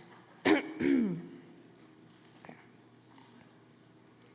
God, my heart's beating already. Okay. Good afternoon. My name is Diane. I'm a mom of 5 children, all ranging from the ages of 4 to 16. I know, I'm young. 4 out of 5 of my children currently now attend Smithridge. As a parent of 5, I've lived in my place of residence where I currently reside for the past 7 years. Although I have a short story, and I understand you can't make a decision based off of safety, but I do believe it has to do with segregation as well. So my oldest daughter, who is now 16, went due to complications. She ended up going from Vaughn to Pine Middle School. From Pine Middle School to Vaughn. They automatically labeled her there when she showed up as being from the Neal Road area, a label that she didn't choose. It was chosen for her. Therefore, she suffered the price for it. She didn't see what the big deal was. She was from Neal Road, wasn't a big issue. However, she went from going to being a straight A student to being straight Fs, being bullied, to being to the point where she told me, "Mom, I would rather you drag me by my hair to school today, because that's how it's gonna go." So therefore, moved her back to Pine. It wasn't fair. She wasn't given the chance based off of her personality. She wasn't given the chance to show that. Our community already had to go through rezoning a few years ago when we got rezoned from Galena to Damani, where they tried their hardest to make their friends. And now that they have made their friends, it's harsh to ask them to do that once again. Now, the most important thing I would like to say is, since there will be no buses if my kids get zoned to Worcester, that's a big deal for me. As a mom of 5, I have 4. Well, by the time zoning hits, I will have 3 in Smithridge.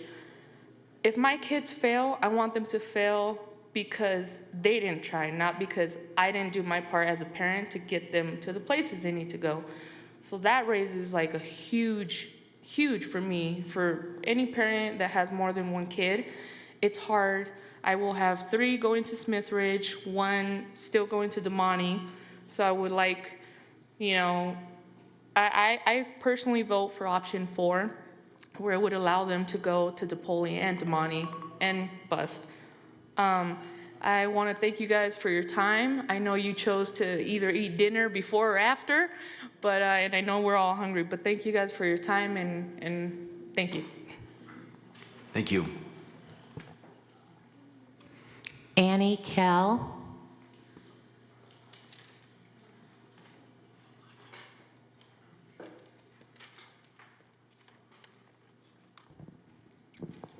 Hi, my name is Dr. Annie Kell, and I am a teacher. I teach math at Damani Ranch High School.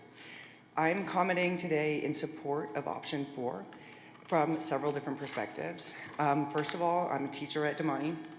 Secondly, I reside in the neighborhood adjacent to Worcester.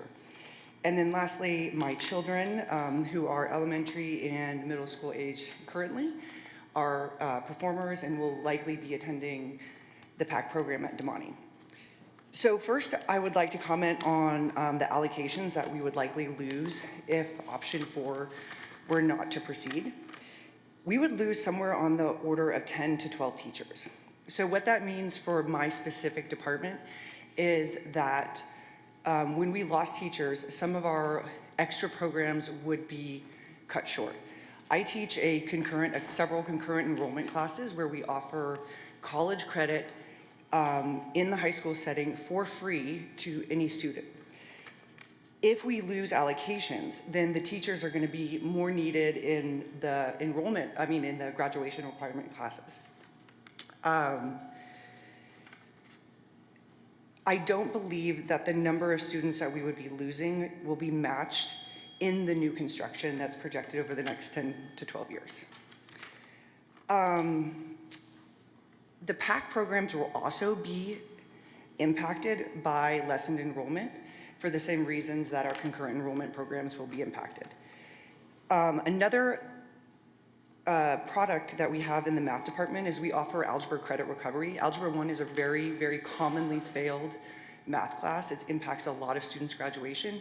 And right now we offer an entire class for students to recover that credit. It's not done online, it's not done on a computer, it's done in class with a person.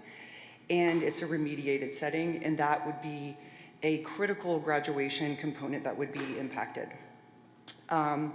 Lastly, I live in the neighborhood adjacent to to Worcester, and we are concerned about rival gang activity in the neighborhood. We're concerned that will be something that becomes an issue. Pine has been just such a all the students that have come from Pine are a critical part of the Damani community, and I just think that they deserve to stay in a place where they are supported and where they are adjusted and continue to have all the things that we have to offer at Damani. Thank you. Thank you. Arno Pelavoy.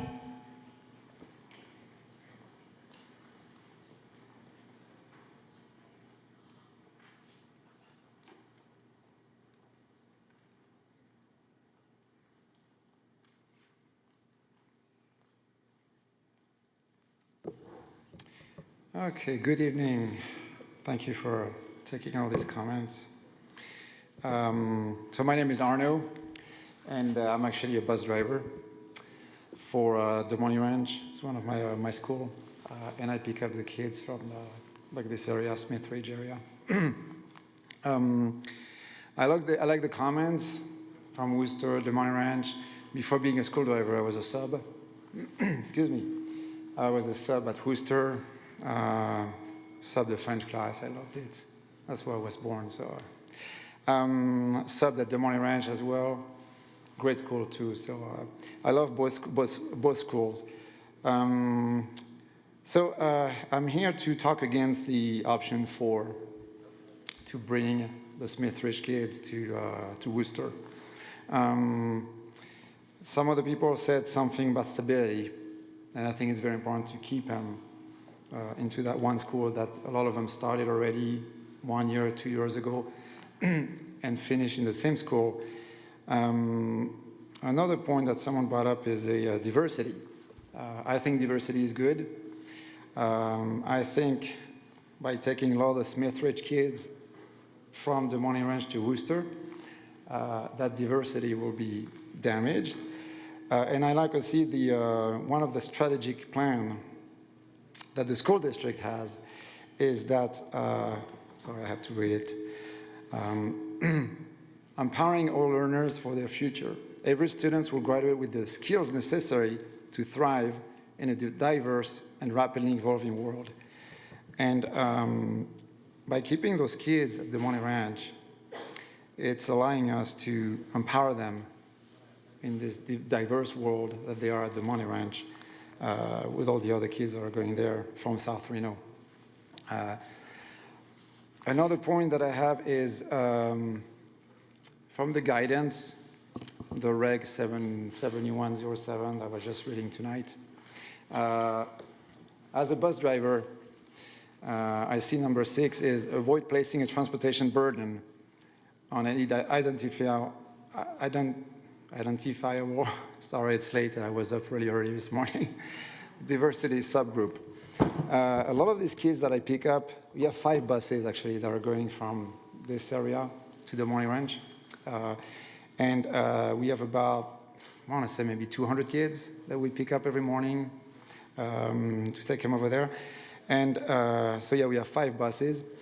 I used to do Rebury Park last year. I'm doing Jamaica Park this year.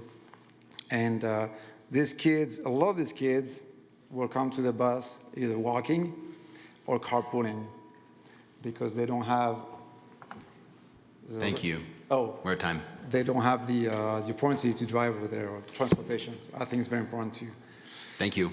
give them transportation. Thank you very much. Thank you. Calby Yildiz.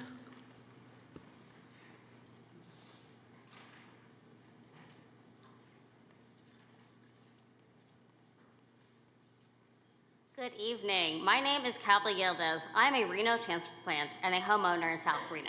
Additionally, I'm a current Damani Ranch teacher and a prior Worcester teacher. It is not a comparison of which school is better, Damani or Worcester. It is a bring to light the population of students who have been moved from Galena just 4 years ago. The shuffling of one group of students is unfair. We have worked endlessly at Damani to build community with the previous zone shift. Yes, there's more work to be done. Currently, I teach the MTSS Tier 2 for junior English and have seen tremendous growth in our high-risk population. Our staff has built trust and relationship with our Smith Ridge population to support their success.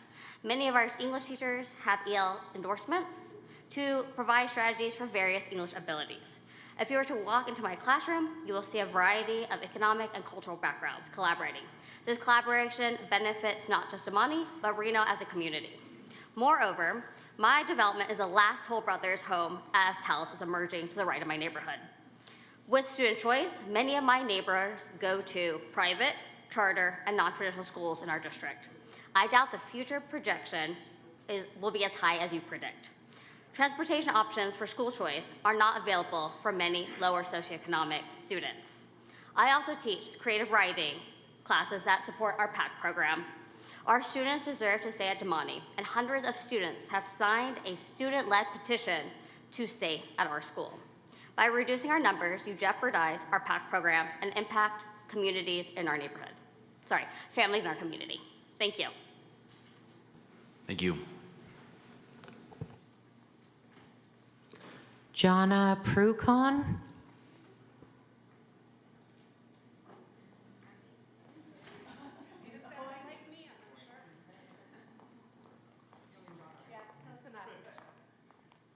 Thank you. My name's Jonna Coyne. I think that's maybe me. Okay.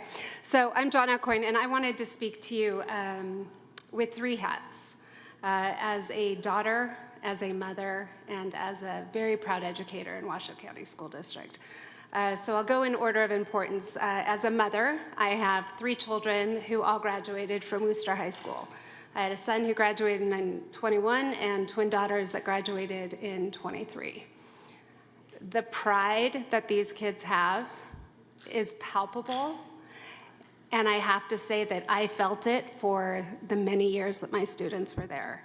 They were loved, they were cared for, they received an excellent education, and what I loved about Worcester is that I really felt like it represented all of Reno. There was a place for everybody, and that's hard to find. My children thrived. They were, one of my daughters did the theater program over there, and she is now in the musical theater program up at UNR, so I really can't say enough about the Worcester community. As a daughter, my mother was Serena Robb, and she started the IB program at Worcester, so she brought it there. And I remember that excitement and that pride and really selling the IB community to Reno and bringing it to a school that, as somebody had said before, historically rivaled like Reno High, right? Reno and Sparks, and really kind of needed that boost and that pride, and she took a lot of pride in that. Well, then she opened up Damani Ranch in 2002. And when she opened up Damani Ranch, it started as a 712 school. And then that was, a big dream for that community, and then it changed into a high school. So I just want to say that listening to both sides, you feel such pride, and you feel such love, and you feel such devotion from both sides. Change is hard, but you're going to get love and you're going to get cared for in both places, right? I mean, we want to listen to the kids, we want to listen to the staff, but we have to remember that we're a community, every child by name and face to graduation, or every child by strength and need, whatever you want to say anymore. But we are a community in Washoe County School District that really, really cares for our kids, and you can feel it in both of these communities. Lastly, I would just like to say, as a principal, I'm the proud principal of J. Wood Raw Elementary, which feeds into Dabani. I see the beauty in our children, and I also see the resilience in our children. They are the generation of COVID, so just know they can do wonders. Thank you. Thank you.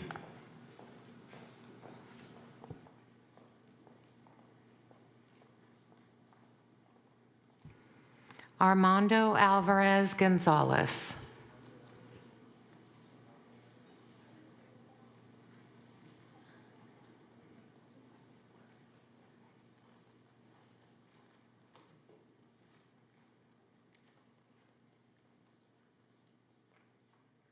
Good evening. My name is Armando Alvarez Gonzalez.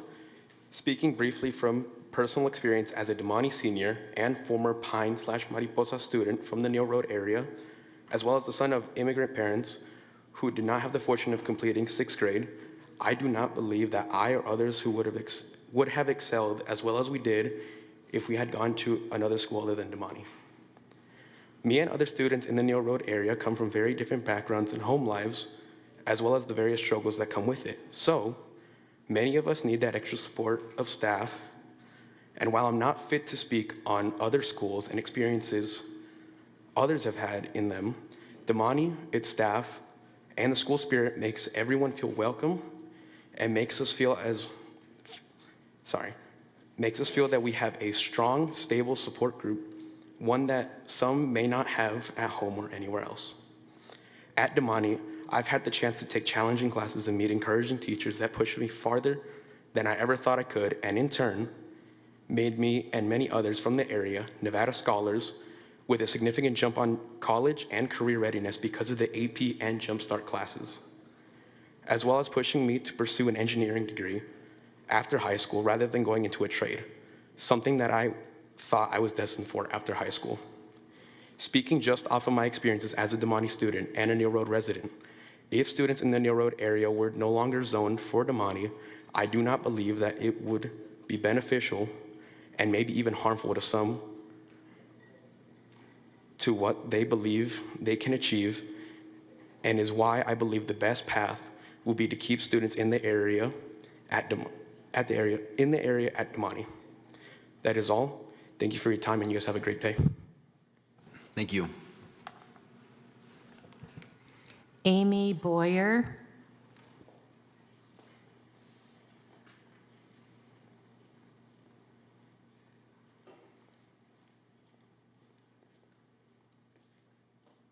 Hello, everyone. I was going to say good afternoon, but it is definitely way past afternoon. Thank you all for taking the time and everyone's comments. There is clearly a lot of strong feelings about where we're going to school and all of the things that we're learning and accomplishing, which I think is fantastic. That's a good testament to the school district as it is. We wouldn't have this much passion if we were unhappy with everything.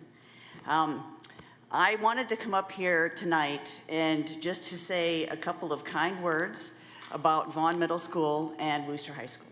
I have a child that attended Vaughn Middle School and is now in the IB program at Wooster High School. Both Vaughn and Wooster are warm and diverse communities with supportive, visionary administrators, and they are really ready to educate our young sons and daughters for the future. At Wooster High, we have the IB program, and there's also a full AP program. So these are both full college prep courses of studies, and it's the only high school in Washoe County School District that offers both the IB and AP programs, which are universally recognized for a student, as a way for a student to stand out in their college applications. Currently at Wooster, we have the Nevada State World Language Teacher of the Year teaching there, in Spanish program. We have one of the 5 winners of the recent Phone Away Learn Today public service announcement digital contest winners. We have a National Merit Scholar finalist. Our theater program has recently gone to the Linnea Awards, the Linnea program, a nationally recognized theater competition, and we came home with 2 gold level awards and 2 voter choice winners. We also have a revised music program, and they'll be participating in BandFest at UNR next month. All of this is just to say that there's wonderful things that these schools have to offer, and any child that goes there should be happy and know that they are going to be welcomed and that they have a lot of great things to look forward to. And that's what I wanted to say. Thank you for your time. Thank you. Mandy Lobkowicz.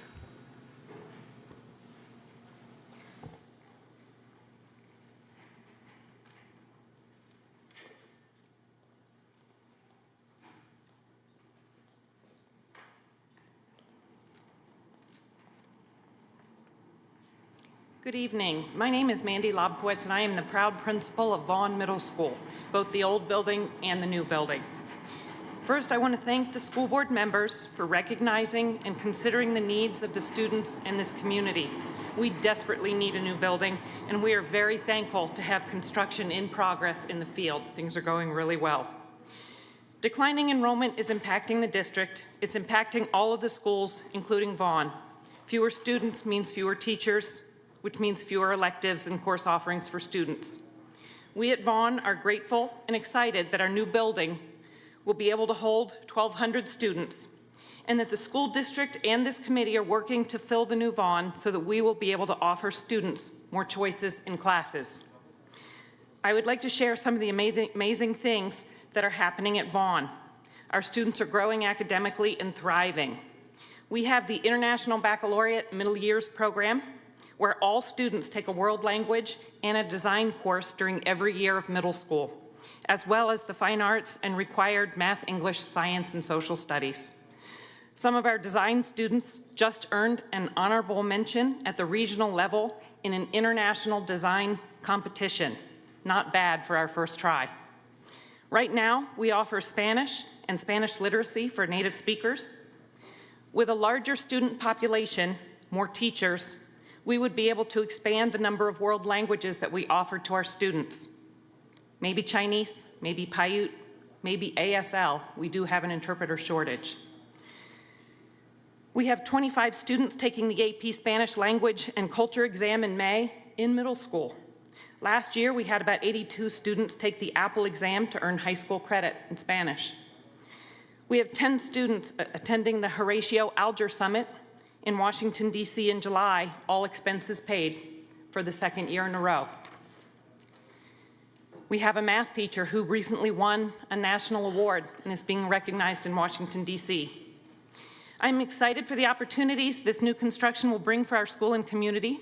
There are a few things I hope you consider as you make decisions about which students will be fortunate enough to come to Vaughn. Number one, Vaughn houses the Deaf Hard of Hearing program, the DHH program. Currently, DHH students from Hidden Valley come to Vaughn while their peers go to another middle school. This is not fair or equitable to these students. They cannot opt for a school of choice and get a ride to another school where the services are not offered. I believe that all students from Hidden Valley should move forward to middle school as a cohort and community together to Vaughn, no split feeders. Number two, currently Vaughn, Worcester, and our feeder elementary schools are working diligently to build vertical alignment, collaboration, community within the feeder zone. Vaughn and Worcester are one IB program. Okay. Thank you. Michelle Rutherford.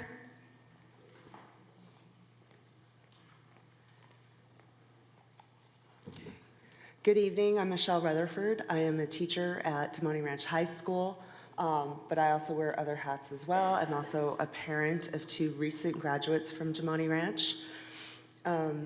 And as well as teaching. I am a member of our parent home visit committee at Damani Ranch that we've worked on this year. We were one of the first high schools to embrace that idea and to get out to the community and meet with families and meet with parents, not only the families of our Smithridge areas, but all of the families in our communities, find out what their goals, what their hopes are for their children. And I think that tonight has been really enlightening, and I want to thank all the people from Worcester that came out and all the young students that came and spoke their stories, whether they were from Damani or Worcester. I think everybody here, it's a great thing in this community that we're all fighting over who wants these kids and not the other way around. They really do lend. I've been at Damani for 11 years. I've been teaching in Washoe County since 1995. It's a long time, I know. But I think diversity in our schools is one of our strengths in this community. And I think, you know, for Damani to lose those students that we've bonded with and that we've worked so hard to bring into our community and get to know those families, I think that it's going to be tragic, not just for the teachers, not just for the allocations, but for the students that remain at Damani Ranch. So that's what I wanted to come, and I wanted to support our Questbridge scholar, Justin Solomon. He's one of my former students, and I remember talking to him about Questbridge and want to congratulate him on his acceptance to Harvard or Yale next year. Sorry, I said the big H. Anyway, yeah, I know. But I feel like if anything, maybe it's a bandwidth issue. And if we could keep that little pocket of Smithridge so that we could stay diverse, but also so that our teachers can bring those kids in, we can support them through some of these really difficult programs that they're going through, writing letter upon letter of recommendation without inundating one counseling office, without inundating one set of supports, that we spread the generosity of their spirit and we keep our diversity. I mean, those ladies talking about learning other languages on the quad, we want to have that too. And so the only way we have seen at this point to have that is to keep that Smithridge community. Thank you so much for listening to us. Thank you. Jesus Alvarez Gonzalez.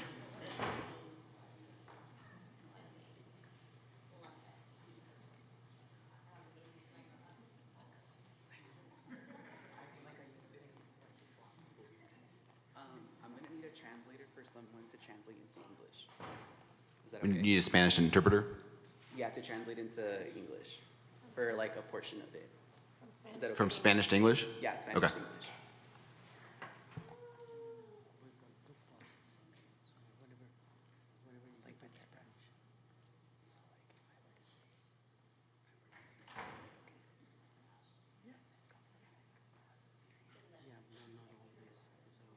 Like every 2 sentences.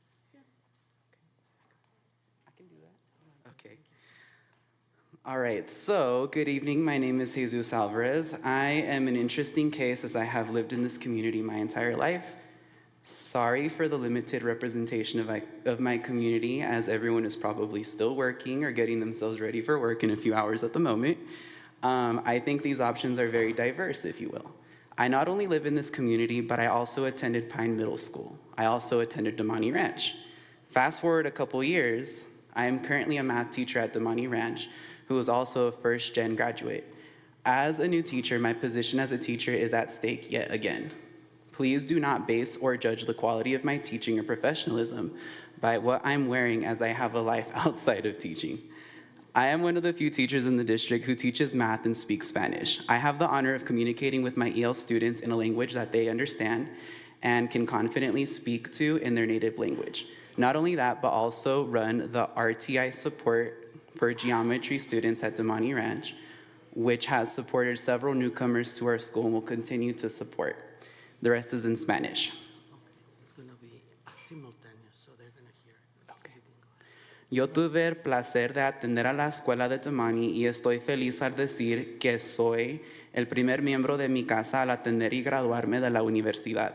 Yo dedico mi éxito a mi asistencia a la escuela de Damani. El apoyo de mis maestros y mis compañeros hispanos nos dio la fuerza para seguir adelante para nuestra raza y para ser un ejemplo para nuestros hermanos y nuestra comunidad.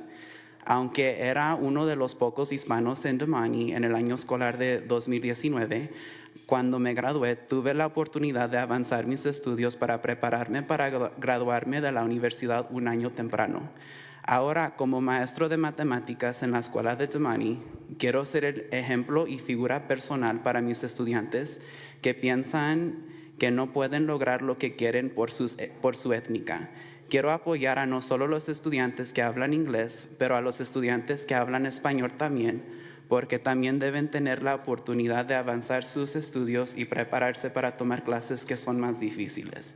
Más bien para darle la confianza a los estudiantes en el tema de matemáticas.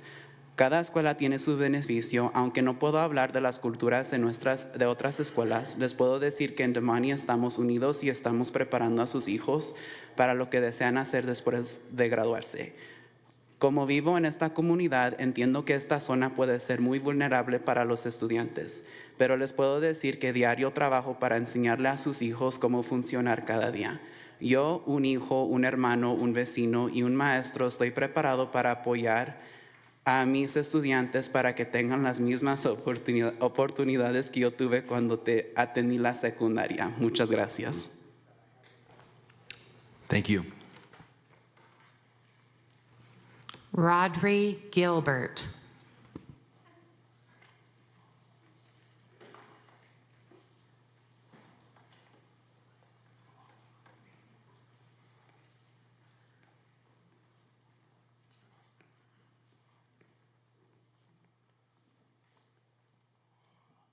Thank you for taking the time to come out here and listen to everybody around and just take your time, like, to listen to all the stories and such. My name's Rodri Gilbert. I've attended for a short time Double Diamond. I've gone to DePoli as well as Damani Ranch. And I mean, I'm not gonna lie and say like it wasn't a culture shock coming over from New Mexico, first to DePoli and as well as Double Diamond. But when I first got to Damani, it was different. It was a different experience. It felt very diverse. It was something that I wasn't expecting that. It was very nice. And throughout my time at Damani, I've been able to make a lot of friends, some of which are here today that have spoke already or are going to speak, as well as my girlfriend. She's also here, going to speak later on. And she's helped me get through a lot. She's helped me take advantage of this stuff, the courses of which, such as dual credit over there at Damani, and really helped me get my life on track and figure out higher education is truly the key to success if you're going to make it long term. But yeah, I mean, really my main point of being up here is that it bothers me that some of these options you guys have don't have busing, especially to Worcester. Some of these options don't provide busing. That affects me very in a different way due to the fact that there's a lot of kids that might be forced to walk, such as my little sister. Unfortunately, she was killed in 2018 on our way home from school. She passed right in front of me. She was ran over by an 18-wheeler. And I know I'm not the only one that can probably speak on this, but I mean, like, just to say, as a matter of fact, like, I mean, how many people here can say that they've walked from, I don't know, say Miguel Rivera Park all the way to Worcester? I mean, I know I have. I had to walk all the way down Kitski to Mill from some parts. It's a very long walk, especially in that one stretch right next to the interstate and other areas. And yeah, I'd really just want for you guys to consider option 4 that provides busing automatically. These other options that don't include busing to Worcester, that it's just, I don't know, to me I feel that it's unacceptable. There's a significant amount more kids at risk, and I just want to be able to present, like, there are children that get hit. Children do die from these type of accidents. And I've also had a younger friend too, right out front of the school. He was hit and broke his legs, crushed him. He made that one though. He survived that, but I mean, that is a very real thing that is a possibility. All right, thank you for your time. Thank you. Dustin Coley.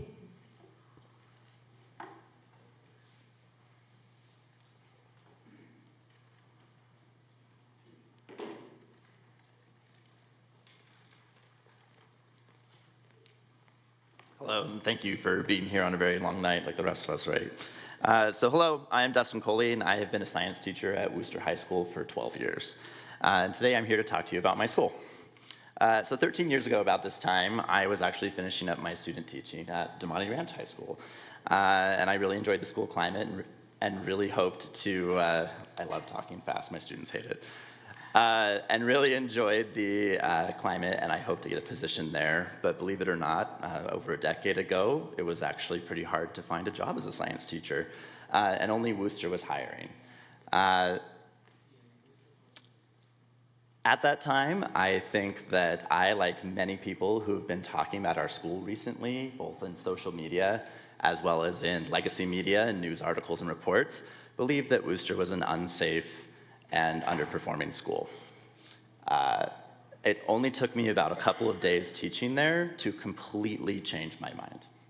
I think Worcester has a rich community of fantastic and brilliant students and a staff that is more dedicated than I have ever seen in any of my teaching experiences, both with working with other colleagues as well as just my various visits in other districts.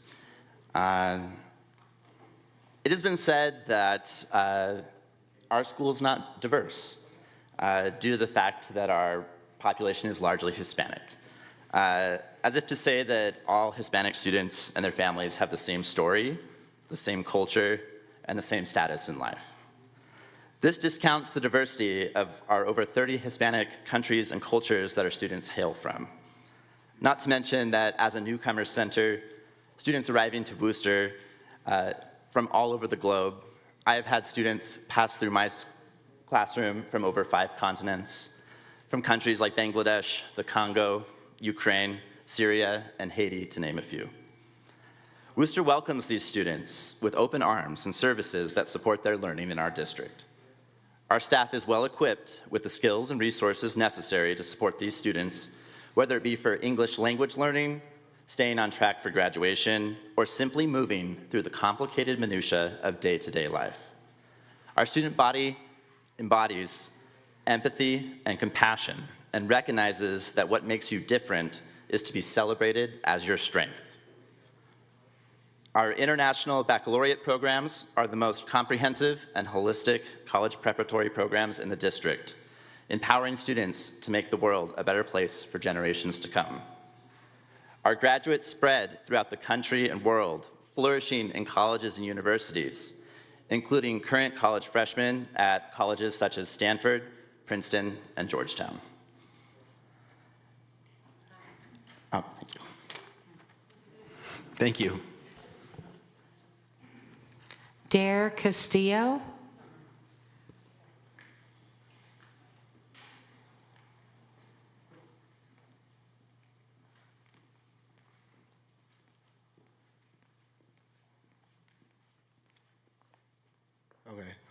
Okay, there we go, perfect. All right, well, first of all, I'd like to thank everyone for being here so late. My name is Dario Castillo. I am the sophomore class president. I am an IB student. I am a first-gen student, and I'm also super proud to go to Earl Worcester High School. There's been a lot of talk lately about the Washoe County School District rezoning plans, especially the idea of moving some students from Damani Ranch to Worcester. And with that has come a lot of concern, a lot of opinions, and yes, some negativity. I understand that change is hard, especially when it involves our schools and communities. But what I want to say today isn't meant to put down any other school. Damani Ranch is a great school with amazing students and staff. And so is Worcester. What hurts is hearing people talk like being rezoned to Worcester is somehow a step down. Like our school, our students aren't good enough. That's just not true. Worcester is full of hardworking, driven students who care about their education and their future. We have passionate teachers and offer a range of programs designed to support diverse learning paths. We're proud to offer the International Baccalaureate program, which includes both the diploma program and the career-related program. These programs provide rigorous academic and career-focused curricula that prepare students for success beyond high school.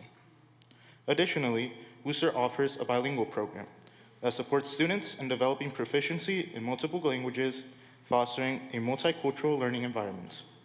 Our clubs and extracurricular activities further build leadership and community engagements.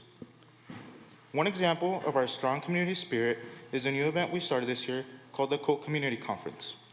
It's not just about learning what Worcester has to offer, it's about coming together, celebrating what makes us unique, and seeing the possibilities our school holds for every student. Events like these remind us that no matter where we come from, we're all a part of something bigger here.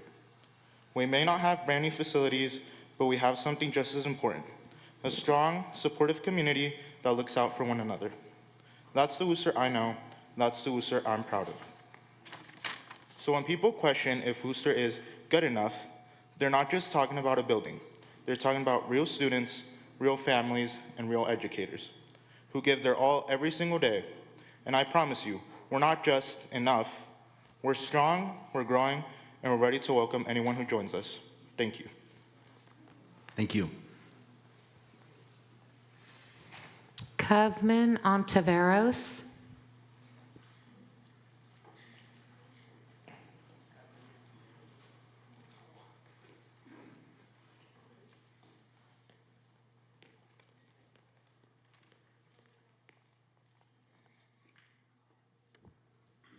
Hello, my name is Carmen Ontiveros Vasquez, and I'm here to support Worcester High School.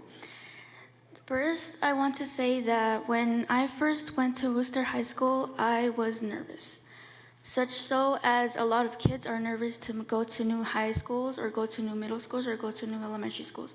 Because you have to find new friends, and you also have to find people that actually trust you and people that don't talk behind your back and stuff. I just want to say that thank you to all the teachers and staff members that helped me achieve my goals. And if they never helped me achieve my goals, I wouldn't be succeeding in life. For example, my history teacher understood me when I was having a hard day. That day, my dog sadly passed away, and I had him since I was 6 years old. So I was just crying everywhere, and I was walking to classes and crying. So I just wanted to thank her for helping me understand that dogs do pass, and yeah.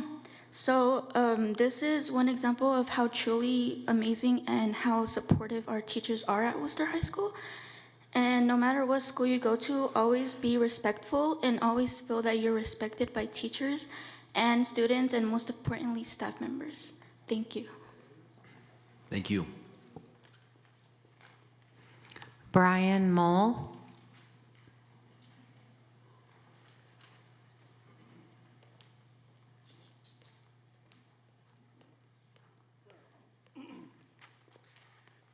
Good evening. My name is Brian Mall. I am a parent at Huffaker Elementary. I'm also a leader within the Washoe County School District. So tonight I am here with two lenses on. First off, thank you. I know this is really hard work, and I really appreciate the time and thought that you're putting into this process. Like a lot of Huffaker families, we always hoped that our kids would go on to Swope and Reno. That felt like a natural path that matches our community ties, our friendships, and our history. But from the start, I understood that Reno and Swope likely wasn't a realistic option, as the focus seemed on rezoning Huffaker to Hearst and Galena. While this was a big change, it at least made sense. I think as a community, we were blindsided when the sudden introduction of Vaughn and Worcester became options. It just didn't seem like part of the conversation early on, and it brought on a lot of frustration because of the last time that we were rezoned. That process left us feeling unheard and overlooked. I came here prepared to talk about how it doesn't make sense to transport Huffaker students past 3 schools that are closer to Vaughn. It kind of seems like you might hold the same opinion, and I appreciate that, and I actually respect that, because I was glad to see that 3 of the 4 options that were discussed tonight really had Huffaker going to Hearst and Galena, with the 4th looking at a split feeder. Now, speaking to split feeders, I'm not a fan, both professionally and personally. I think they provide confusion and disrupt community continuity. But if my community ultimately supports split feeders, I want to support them.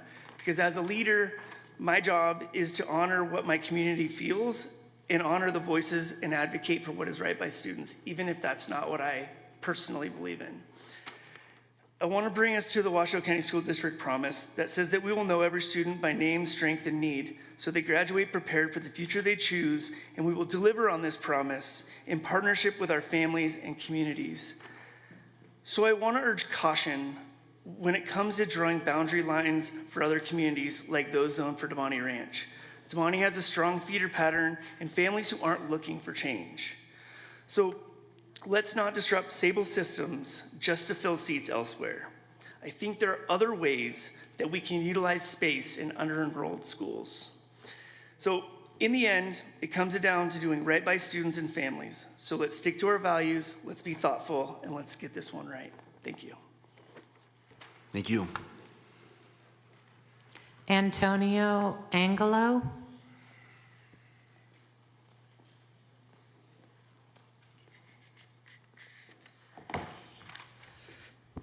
Only fitting. We've been here for hours. Good evening, members of the zoning committee, distinguished guests, and community members. For the record, my name is Antonio Angula. I am the head of the PTA, or Parents of Smithbridge. Above all, I am a concerned parent and a Smithbridge parent. First and foremost, I am a community leader that would like to start my opening statement and emphasize that we seek the best for our students in respect of safety, education, quality,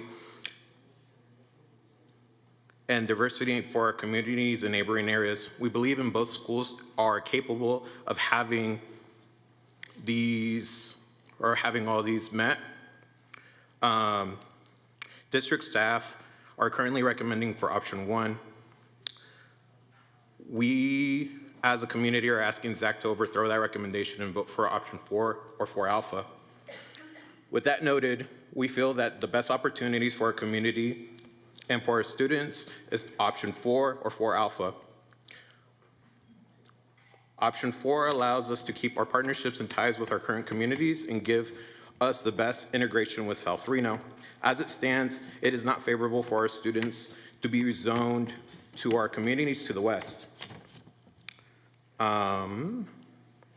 This is not a statement to criticize or slander those communities, but the fact of the matter is the data and firsthand statements of our parents and their experiences show that it is not the ideal environment for our students. Until those communities improve their community culture, we feel that we don't want our students to have, hold on, I get lost when I'm freaking. Until those communities improve their community cultures, we feel that it won't give our students the best chance for success. Option 4 alpha is offers short-term stability. We need long-term solutions to ensure our community stability, especially if rezoning gets revised in the future. Our communities face many rezonings, or has faced too many rezonings. We must pause and remember and understand behind each change,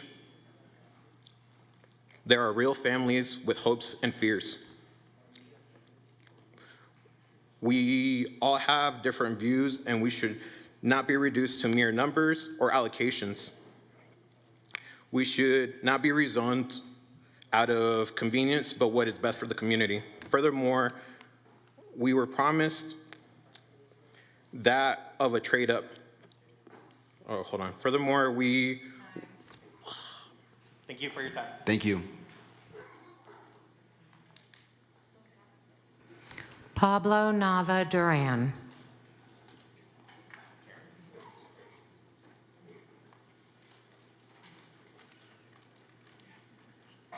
Hi. Hello, guys. My name is Pablo Nava Duran. I'm a Newell community, Newell resident, so I went to Galena High School. I went to Donald Spring, Pine, and then Galena High School. I live and work for over 25 years. 10 were in Don Spring area, and 15 in the current Millville area. So I do support option 4 and 4A because I love Wooster High School as a community. If you rezone Smith Street to Wooster, I'm so worried that if you rezone to Vaughn and Wooster, and then we have a game rival, and the culture will be broken as soon as possible. So we want to maintain a community as it is, maintain Smith Street to Damani for another 5 or 10 years.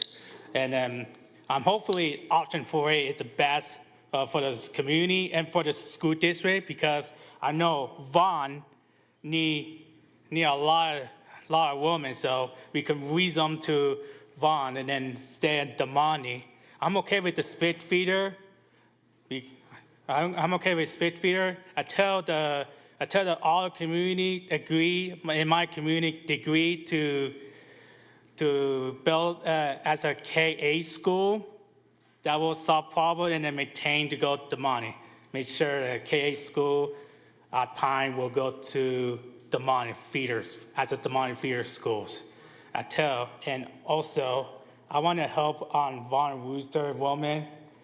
I know it's heartbroken for you guys, but hear me out.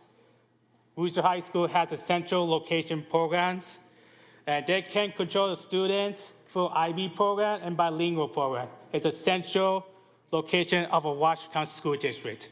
And that's happened, so on rival games, that's happened to me when I was subbed at Huck High School. I had to do a phone call. I see 7, 10, 5 per day. I don't want to lose the, I heard the Huck culture, there's a lot of turmoil. And I don't want to see a Wooster culture to turn into the next Huck High School. I like Wooster High School as it is. We could stay a woman and figure out how to such a solution, and how to figure out what the long-term goal for Vaughn and Wooster with Ralph Smith Ridge. And I like to support option 4A at the best option, but if my community want to go option 4, which is rezone to Topoli, I'm a support that. So thank you. Thank you. Miguel Martinez.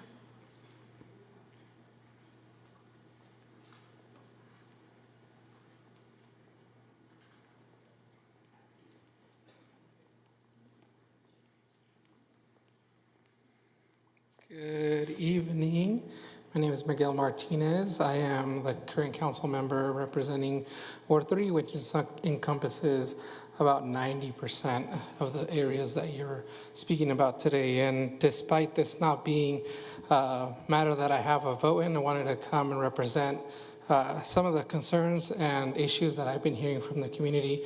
I was born and raised here in Reno, Nevada. I grew up in a mobile home park off of Gentry and Kitski, so I would have been one of the students affected by some of the changes that are occurring now. And I was also at North Valley's high school when it had first opened, and the school district experienced a lot of disruption to the education academic environment due to some of the safety concerns and gang issues that were happening there. I've seen and experienced how the school district has been able to handle some of those experiences, and I know it's a different environment now. I've been out of the public school system for a long time, but if you weren't necessarily engaging in those processes, I know that, or in those activities, you weren't necessarily threatened by some of the activities that were going on. That doesn't mean that students didn't feel unsafe. There was definitely that concern, I think, amongst the whole public body, but there was still sort of that, I guess, safety that you wouldn't be involved in any incident if you weren't directly engaging in those processes. One of the things that has been brought up and that I would have to, combat is the fact that there is a safe route to school for option 1. I would disagree with that statement, because if you look at students walking through Terminal up to Plum, or crossing Moana, or going on Peckham to get over 580 and to make it to Worcester High School, it would be very difficult thing to happen. A lot of folks have passed away on Peckham. Our students are forced to walk to their locations when it's still dark in the morning or even at night, depending on the time of the year that we're looking at. So that's another consideration that I would think about as you all are making your decision. And I don't think I have at this point a specific recommendation. That's up to you all to make the decision. I would be respectful of that. But I know one of you all brought up the question about development and what is planned in the future. Being on the city council allows me the opportunity to see some of the vision and the growth that is happening. So I'll try to sum it up in the next 20 seconds that I have.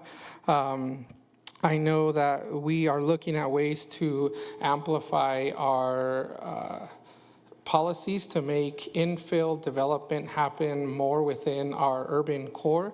And I also know that there are large developments that are approved or in the process of getting approved, not just Talus, but also Bella Vista and Sunny Farms, which are also in that area. So I just wanted to point those things out. Thank you so much, and thanks for your time on this. Thank you. Amy Horvath.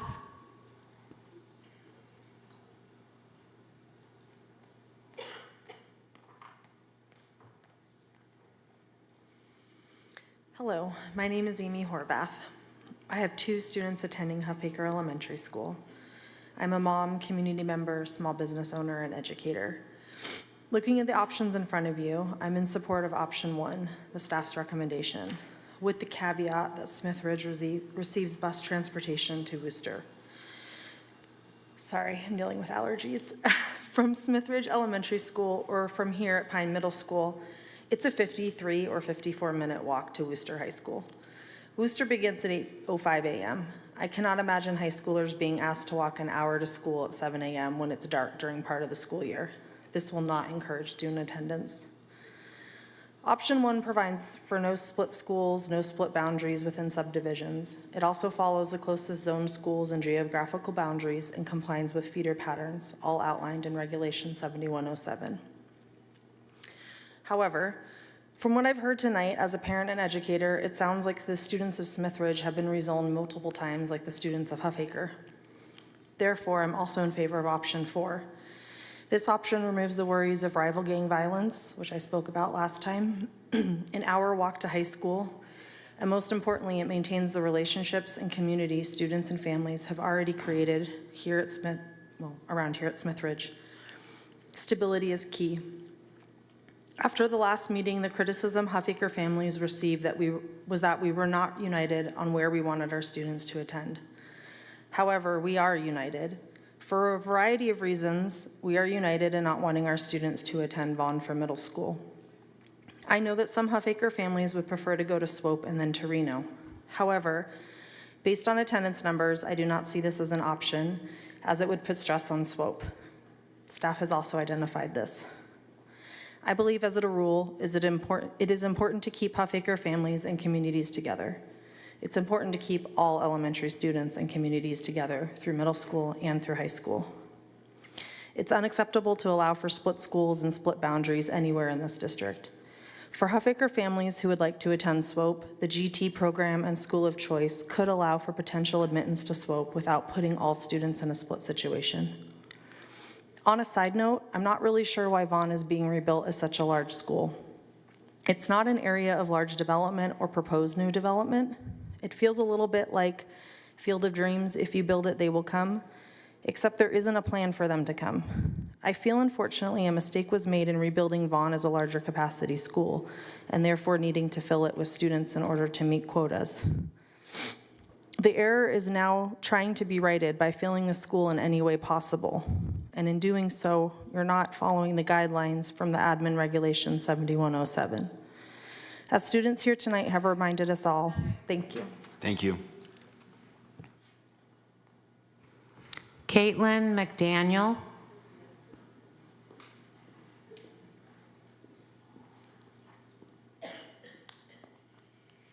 Hi, I'm Caitlin McDaniel. I spoke last time we were here. I'm the Huffacre PTA president.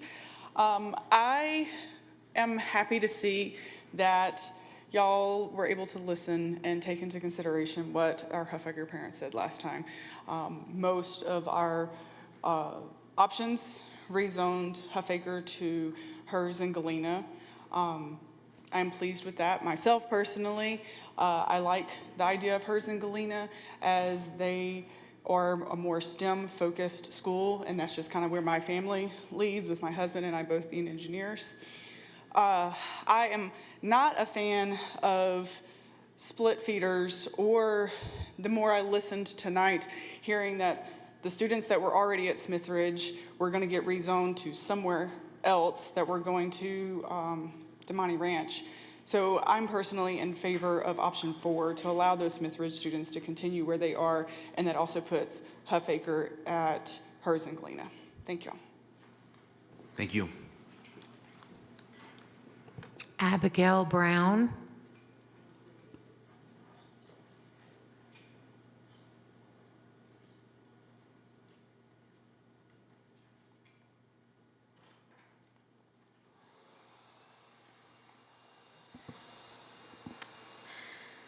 Good evening. My name is Abigail Brown, and I am a sophomore at Worcester High School. I would like to speak about my experience as an out-of-zone student going to Worcester High School. I chose to go to Worcester instead of the school I am zoned for because of its unique and specialized programs, such as the IB program.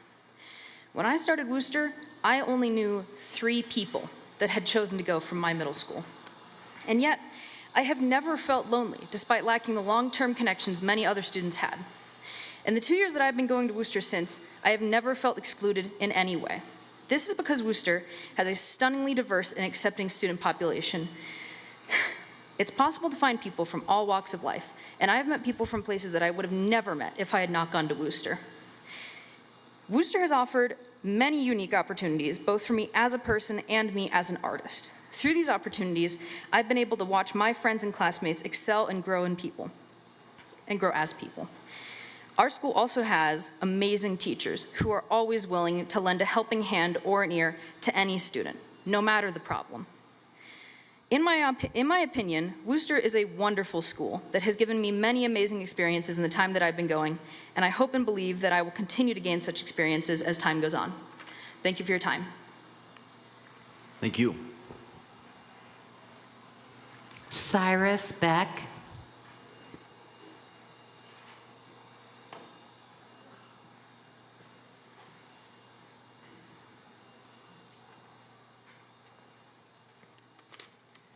Hello.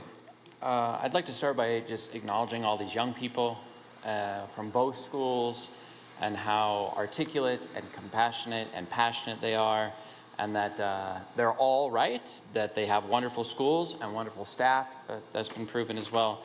So I think that's really great that we're all, as adults, we're lucky enough to live in a community with young people from all different schools that are obviously pointing in the right direction, I would like to just mention that when we talked about this last year about building the other school, the Smithridge School, and tearing down Pine and that whole process that we were involved in, there was sort of this notion, at least that I understood and that my community understood, that that would not change anything in terms of our long-term movement towards Damani Ranch.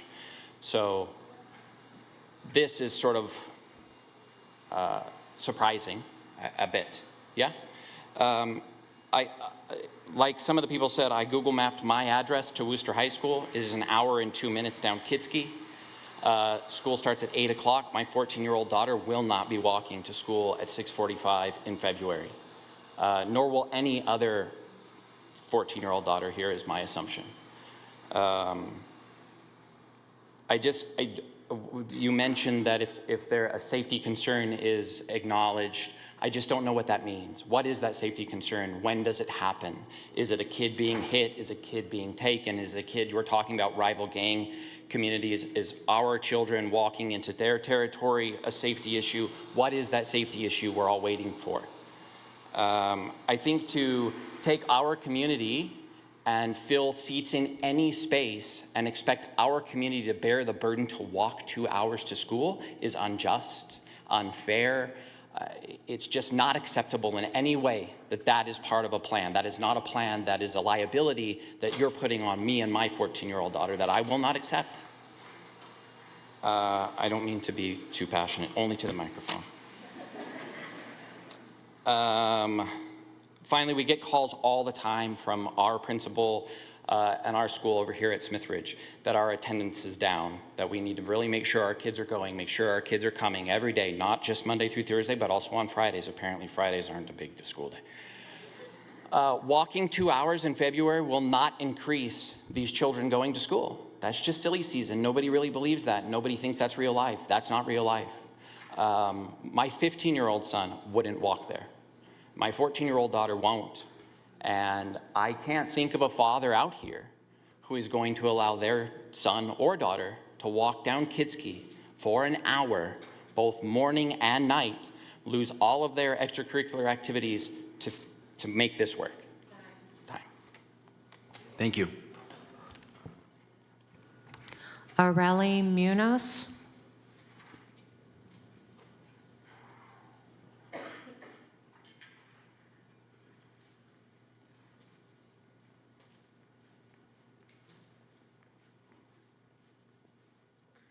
Good evening. My name is Areli Munoz. I am here on behalf of the rezoned Smith Ridge students from Demonte Ranch High School, as I was once a Smith Ridge student who attended DePoli and Demonte Ranch High School. When I got to DePoli, I realized I was behind. DePoli gave me the support to catch up. Once I got to Demonte, I depended on the bus in order to get to school, as both of my parents worked at 7:30 and didn't get home until 4:30 p.m. There was no way they could get me and pick me up from school. During my junior and senior year of high school, I had off periods. Even though I finished school early, I had to stay until the end of the school in order to get home. My time at Demonte was like no other. I wouldn't have thought of a better high school for me. At Demonte, there was many opportunities for everyone and anyone. I got the opportunity to take AP classes, and I got accepted into the Jumpstart program at TMCC. I was able to start my college courses in high school. Not only did this help me be ahead of my education, but also inspired me to continue and further my education.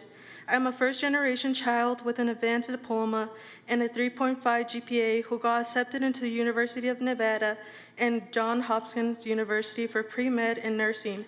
Demonte has one of the best counselors there, not only who guide me through my studies, but gave me motivation and encouragement to pursue my studies and dreams. I couldn't be more thankful for the support, not only from everyone at Demonte, but from my community. I couldn't have gotten a better high school. Thank you for your time. Thank you. Itzel Martin.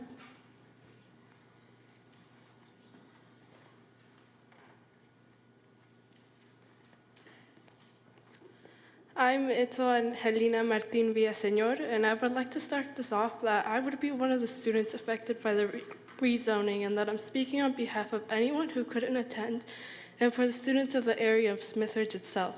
The moment I became aware of the rezoning, it felt as if my heart dropped. I've thought about it before. What if my bus were to change and I would be forced to go to another school? The mere thought of it made me sick. When I realized my fear became reality, this meeting had given me the chance to say something about it, and I will. How can I not when I hold Demonte Ranch so dearly to me?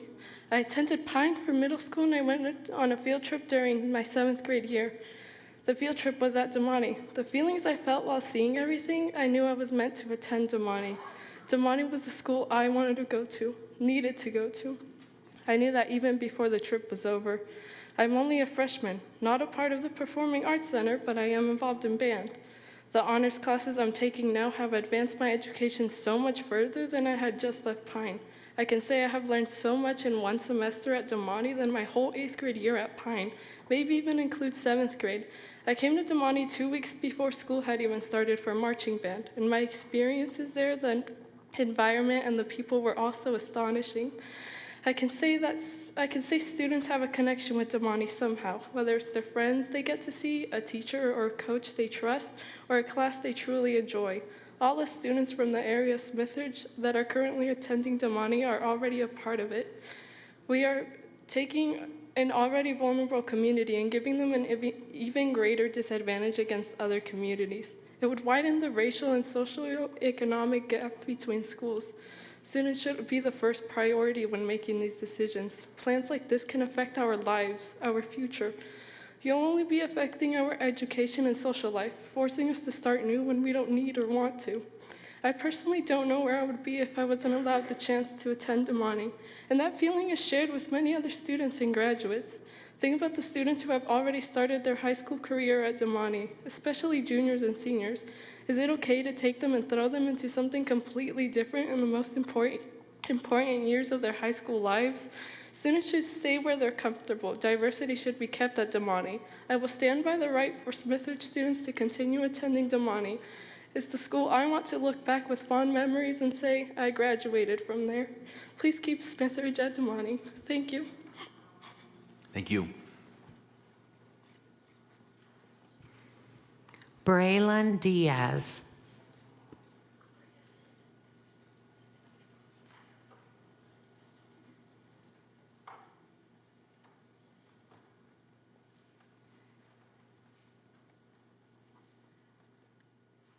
Hello, I'm a sophomore at Damani Ranch High School, and I'm just here to speak to you guys. I wasn't really planning to come in here today, but after all my friends here saying that they care about this and everyone, wants to go to Damani, it would be like really good for my friends and family to still go, because I'm in culinary and I just did Skills USA, and that was really fun for me, and that was like that was their first year, and I was very happy to be a part of that. It was very fun, and even though I didn't do good in it, I felt like I did like something for my school, and like I was more like, I used as an example to go out there and do more stuff for your school and do like better for everyone there. There's lots of CTE programs there that is good, and I really love that. There was lots of things. Even someone from Damani won gold there.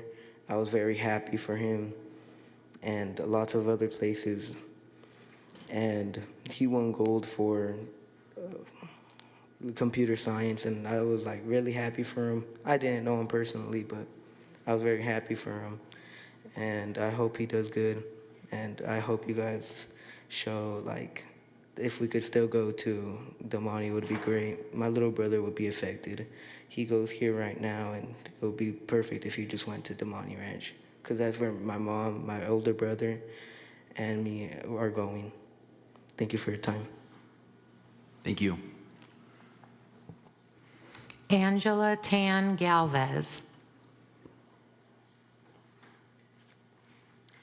Hi, my name's Angela Galvez. Thank you all for being here tonight. I'm here to hopefully spread the importance of keeping all 5 of the performing arts disciplines at Damani Ranch High School in regards to the new and current zoning proposals being given today. To further introduce myself, I am the senior class secretary at Damani Ranch High School. I'm also a National Honor Society member, and I am the Performing Arts Center student representative for the Theater Arts program. But above all of these things, I am a student who was lost before high school. And I think we can all agree that high school is a time to figure out who we are and find ourselves. And every single kid in the Washoe County School District, no matter what school they go to, they go through their own hardships, and I think that's part of what makes it so hard to figure out who we are and what we want to be. And it was my mom who inspired me to start singing and acting and dancing at a young age. And it was my last year of elementary school, and she passed away. I was 11 years old, and I felt like I lost everything. So as a result, me and my family, we moved to the South Reno area. And, on top of all of that, just moving to a whole new area, to DePaul and Damani, it was really hard. But without the performing arts program at Damani, I really would have never reconnected myself with the passion I have for the arts today. And with graduation just around the corner, I think it's important to mention that the performing arts program doesn't just bring new passion for the arts, but it also helps students find a career and future after high school. I've been given the opportunity to compete to perform on Broadway last year, and I'm happy to say next year I will be performing at Carnegie Hall in New York. So without Damani Ranch High School and all of the skills I've learned there in the performing arts program, none of that would have ever been possible. And beyond that, the community that we've made has given me a home away from home and a family, and we're not one program without the other. So I hope you consider keeping these opportunities for these students, and I hope you consider keeping this community alive. So I am in favor for option 4. Thank you. Thank you. Chelsea Moore.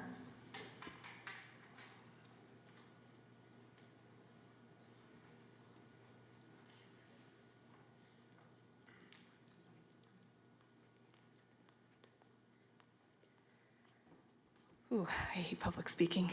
It's terrifying. Okay. Hello, my name is Chelsea Moore. I am the PTA secretary at Heffiker Elementary School. I currently have 2 children enrolled at Heffiker, as well as 1 child enrolled as Marcy Hers Middle School as a school of choice student. After the February zoning committee meeting, I created a poll that was sent to all Heffiker parents requesting information regarding their zoning preferences. I thought it was important to get a clearer picture of the wants and needs of our families. I provided copies of the results with my comment card. As you can see, out of the 140 respondents, 98% do not want their children to go to Von Wooster. While it is true that there is a split between the Herzgalina option and the Swope Reno option, the resounding consensus is no to Von Wooster. Though Von Wooster is not listed as an option for Heffiker in today's meeting materials, I wanted to make sure that this poll was presented. Many respondents also provided brief comments that speak to their preference between the Swope Reno and Herzgalina options. For my family, the Herzgalina track is the preferred option. My 6th grader is already a school of choice child at Marcy Hers. As a parent, I've been very happy with the education and support my son has received at Hers. So is he. He's very excited to go again next year. It is a school that I want my children to all be a part of. Further, Marcy Hers is a governor-designated STEM school, and I feel like it is the best option to prepare my children for the future. Zoning the Heffiker students to Herzgalina provides my family stability as well as continuity of education. I do not feel like a split feeder is ideal as it separates students from their peers. Thank you all for your time and consideration.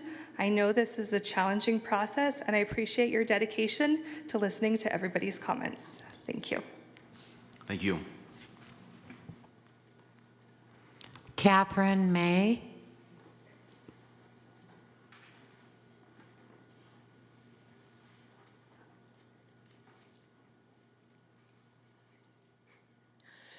Good evening. I'd like to thank everyone here for giving up their time to find a solution in the best interest of all of our community's children and young adults.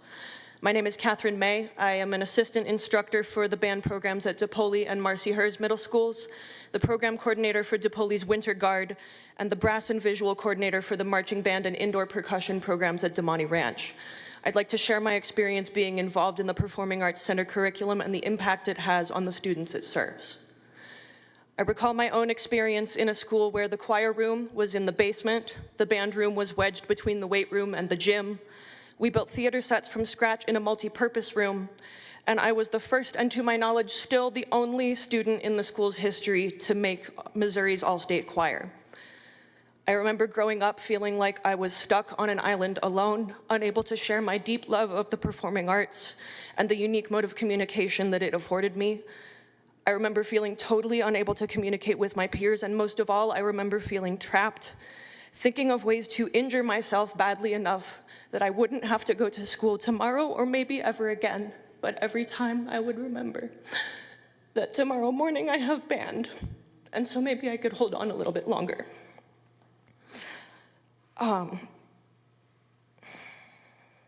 It's in here somewhere. I beg the committee to consider the impact that a program like Damani's could have if allowed to flourish, if a program as small as mine could save me. I know now that I survived to give my own students the gift of belonging that I was not given. I've seen students who have never had the luxury of feeling safe and understood bloom into unrecognizable versions of themselves when they realize they finally have a place to belong. I've seen my students start to believe in themselves for the first time because of the opportunities the PAC program gives them. I've watched them start to understand one another and to understand what it means to give up their personal comfort so that their team can succeed. I've watched them grow not only into skilled musicians, but competent leaders as well. What the PAC program really represents is an investment in the future of our children and that of every community they will go on to touch throughout their lives. My students are already such caring, hardworking, humble, and empathetic human beings, and I am so grateful for the privilege of watching them grow into who they'll be. Losing one allocation will not take away merely one class, but will result in the loss of as many as 11 performing ensembles, all coordinated by the same teacher, to say nothing of the way that the members of that program impact everything they touch because of their experiences. I ask that the community considers the life-enriching and life-saving impact that the performing arts curriculum has on the students it serves. Thank you. Thank you. Mariah Arenas.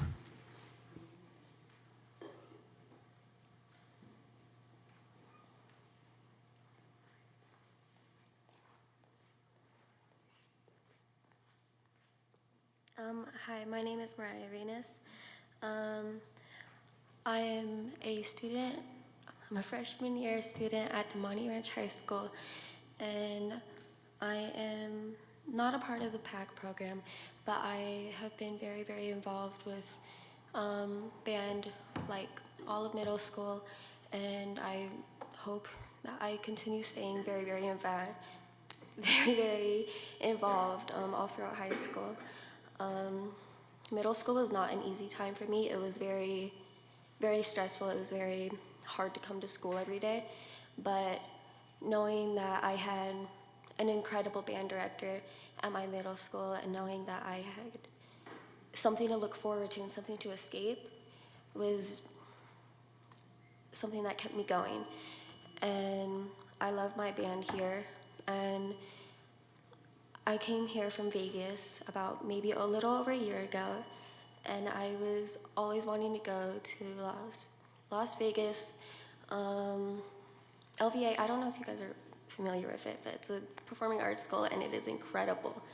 I unfortunately was able to go, but I knew that I wanted to go to a performing arts school, and that is Damani. It's been 100% like that's where I'm going. It was not like a matter of like, oh, maybe there's this. No, it was a performing arts school. And I am incredibly grateful that I have been able to spend my first year at one. But if I don't end up going to one for the next 3 years, it's gonna be devastating. I also spent a few months here at Pine, and it is like a walk through memory lane, just being back here in the cafeteria. And I even have my best friend who I made at the school, like here with me. And I don't know, and then I also have my brother and sister who also attend here at Pine, and they told me after I recounted them, like my very first day of high school, they were like, Mariah, I cannot wait to go to Damani. Like, we are going to Damani together. You're gonna walk me around, you're gonna give me a tour, like whatever, like this is happening. I was like, okay, bet. And I don't know, they were very excited with me. And it was just kind of like a moment we shared throughout the whole house because, I don't know, high school's always been like a far away, out of reach kind of thing. And then it happened, like I'm in high school and I was like, whoa. I also, I live around here on Neal Road, and there's about 20% low-income students in Damani. I am a part of that, and I Okay, thank you. Thank you. Chloe Gifford.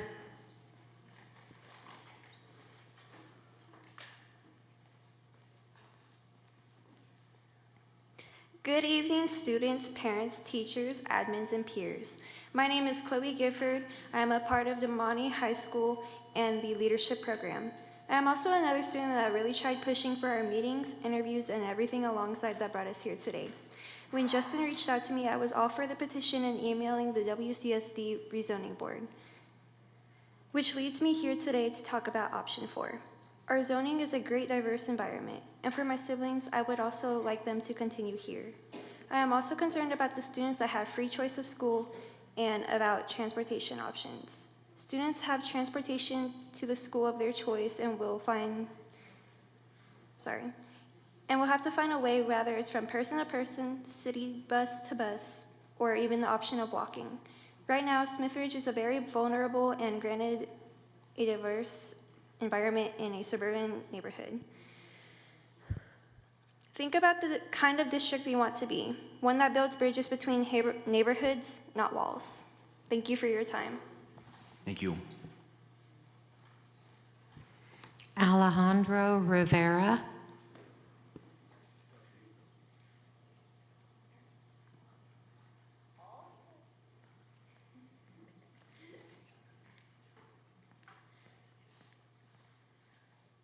Hello, my name is Alejandro Rivera. I'm a sophomore student athlete at Damani Ranch High School, and I live in the Smithridge area, which is a 5-minute walk away from my bus stop. If you guys choose to follow through with this plan, I will most likely have a car by my senior year. However, if I don't, I would have to walk to Worcester, and there is a lot of traffic, and it could be really dangerous. The reason why I'm choosing to talk today is because I don't think this rezoning is fair to Smithridge area students. Damani is a great opportunity for us that live in this area because it gives us hope and it makes us feel like we actually have a chance to go somewhere in life due to their dual credit program. Damani has made me feel welcomed since the first day. The teachers and staff have taught me that even when I'm going through tough times, they will always be here to support me, and there is always a chance to become a better student and a better person overall. I had a really rough freshman year, both academically wise and behavior wise. But the school never gave up on me. They never made me feel different than any other students at the school. As a freshman, I had a 1.8 GPA, and with the support of my teachers and people around me at Damani, I now have a 4.0 GPA. I love playing sports for this amazing school. I love all the people I've met and the friendships I've made along the way. Thank you guys for your valuable time. I hope y'all have a great night. Thank you. Karen Eduardo Vargas.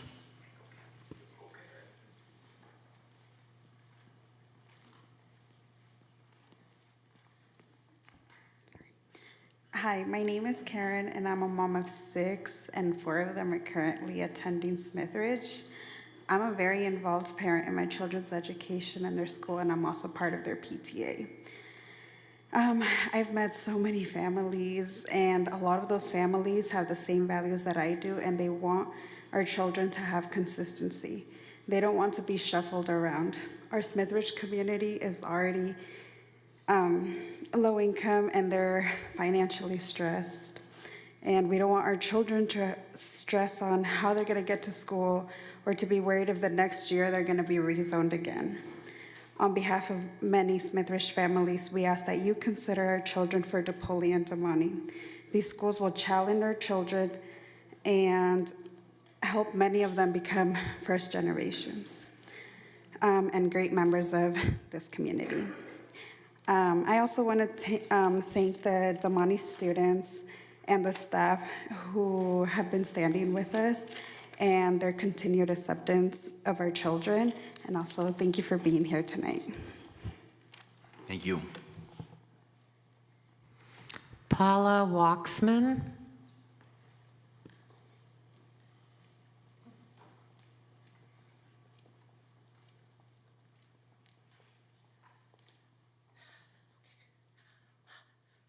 Okay, I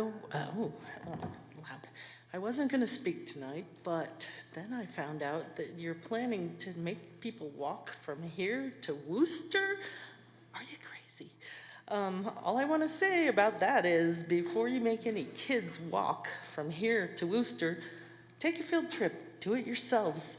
Imagine your 15-year-old doing it in the dark in February at 6 a.m. Not a great picture. At another point, also, these people have recently been rezoned. Don't do that to them again, that's just mean. I live off Toll Road. I know what it's like to be zoned, rezoned, and zoned again.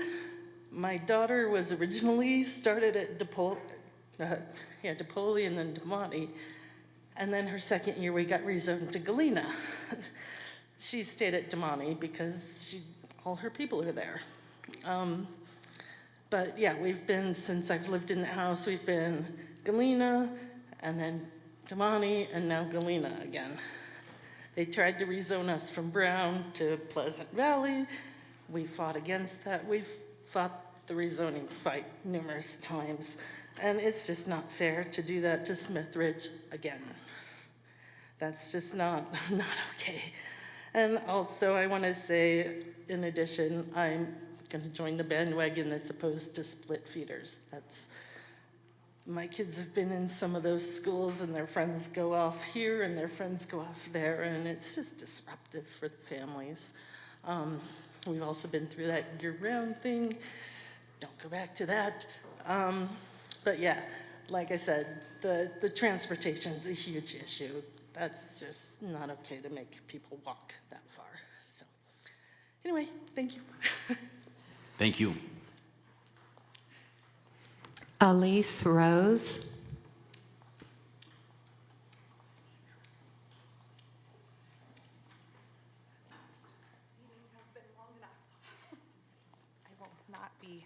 It will not hurt my feelings if you all stand up while I'm talking. I know you need a break.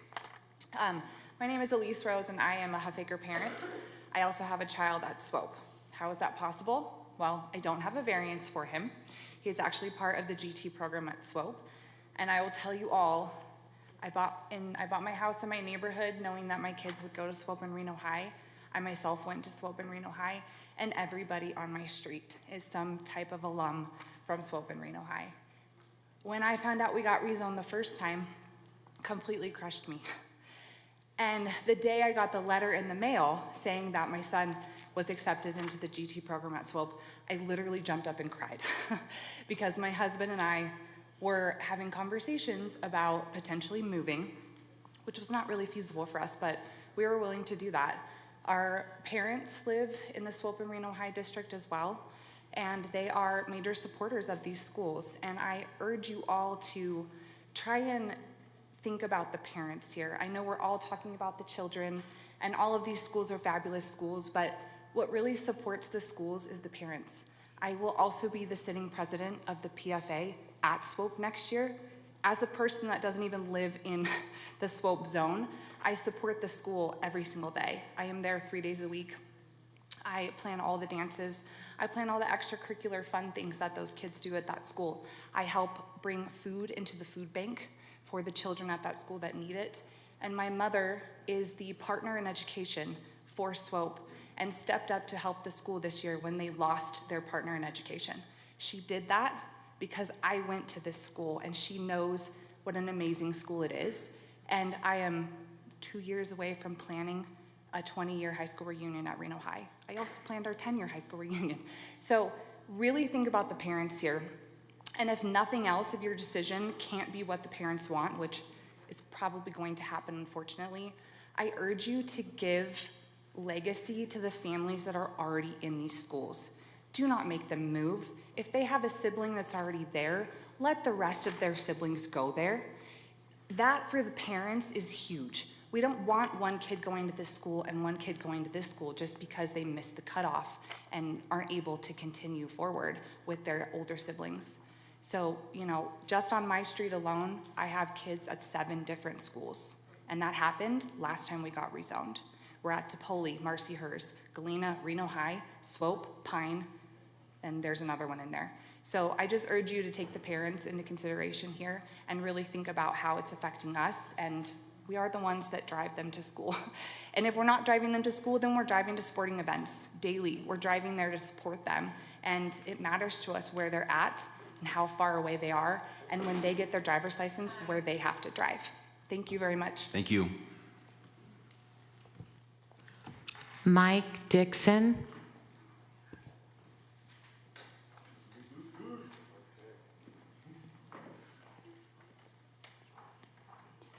Good evening. Good news, I think I'm last. Yeah, confirmed. I spent 5 minutes with that celebration for you. My name is Mike Dixon. I'm the principal of Smith Ridge. I've actually been there 7 years, and I am just as excited as our community for our new building that we're going to have here in a few years. Definitely have intentions of opening that bad boy. And before I get started, real quick, we have to compliment all the students that spoke today, as well as a lot of my colleagues that were here to highlight their schools. I think that's the most important thing we can do as a community of educators, is really encourage and support one another's in our work. Something tonight that has not been directly addressed that's now on my mind is chronic absenteeism. And what that means is a chronic absent student means you've missed at least 10% of school. Smith Ridge has worked tirelessly this year on lowering our rate, and we cannot get under 20%. So today, I was happy that our chronic absenteeism rate was 21.9%. So here's what that means for you. We have about 500 students. We're a walking school. We have no buses. I stand out front every morning with my social worker, my counselor, my assistant principal. We greet families, we speak to folks, and we still have about 100 students missing a lot of school. So we're doing some out-of-the-box strategies this year. We're trying to pick up students. Mr. Searcy's helped me with some stuff. And the more I really focus on chronic absenteeism as a school leader, the more I want to advocate that as a system and a big team, we have to begin getting more creative on removing barriers to get kids into classrooms. Because at the end of the day, if your kids aren't in class, they're simply not going to learn. And I will tell you, I'll advocate all day long that Smith Ridge has some of the best teachers in town, and we struggle with data. Well, our kids aren't showing up. 30 to 35% of our kindergartners are chronically absent right now. So as I'm hearing this discussion, the point I would just like you to entertain is, how in this decision are we removing barriers to getting kids into classrooms? I do think an extended walk is probably not going to be helpful. So without bringing any judgment on what schools we should attend, because they're all wonderful, I do think as a big team we have to figure out a way to get kids to school. And I hope I can leave you on that note for your brilliant conversation you're about to have. Good night. Thank you. That's it. That is the That's all, last folks. in-person public comment. Cool. I propose that we take a 5-minute break and reconvene to start a deliberation. So let's come back 5 minutes promptly.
I've also been informed that from Principal Kitchen specifically that students should go home and go to bed because it's getting late, and this will not be given as a good excuse to get out of school tomorrow.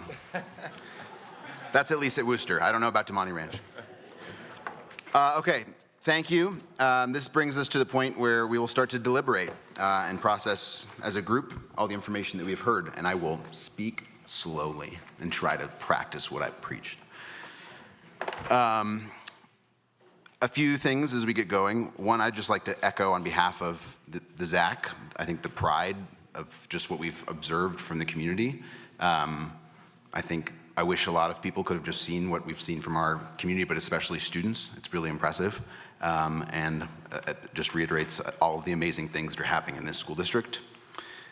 I want to speak a little bit about transportation as we get going. I know that we've heard a lot about the conversation of if we were to make a decision tonight of sending this, specifically the Smithridge community, north into Worcester, inside of the walk zone and concerns over safety. I just want to remind us as we start deliberating that we can go to the board with recommendations about transportation.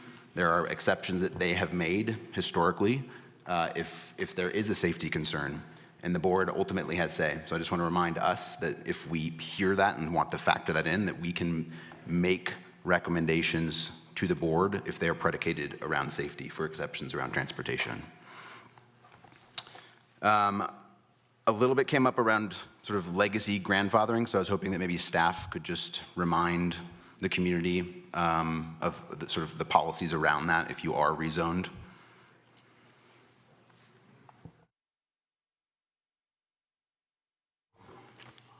Hello, Brett Rodella for the record. As far as the legacy rezone, as it pertains to rezoning, the only folks that are going to be impacted by this will be 12th graders as of the 26-27 school year.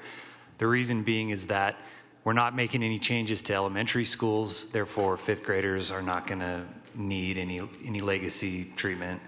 And because Pine is no longer going to exist as a middle school, thus no rezoning in or out of Pine, there will be no 8th graders, that will receive legacy treatment through that, so. Perfect. Okay.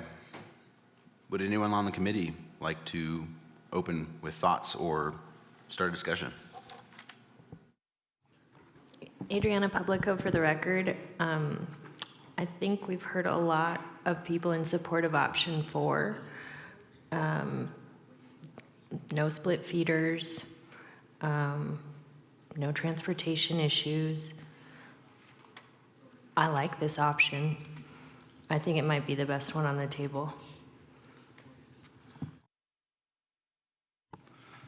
I'm a fan of option 4, except for it puts a pretty big strain on DePauli, and I kind of lean more towards 4A. Definitely not a fan of option 1 because of transportation, possibly a remedy to that, but I feel like it could probably be taken off the table. It seemed like most were not for the splitter, so I think that option would be maybe tabled also, but I kind of stand for 4A because of the DePauli taking a pretty significant number in a couple of years.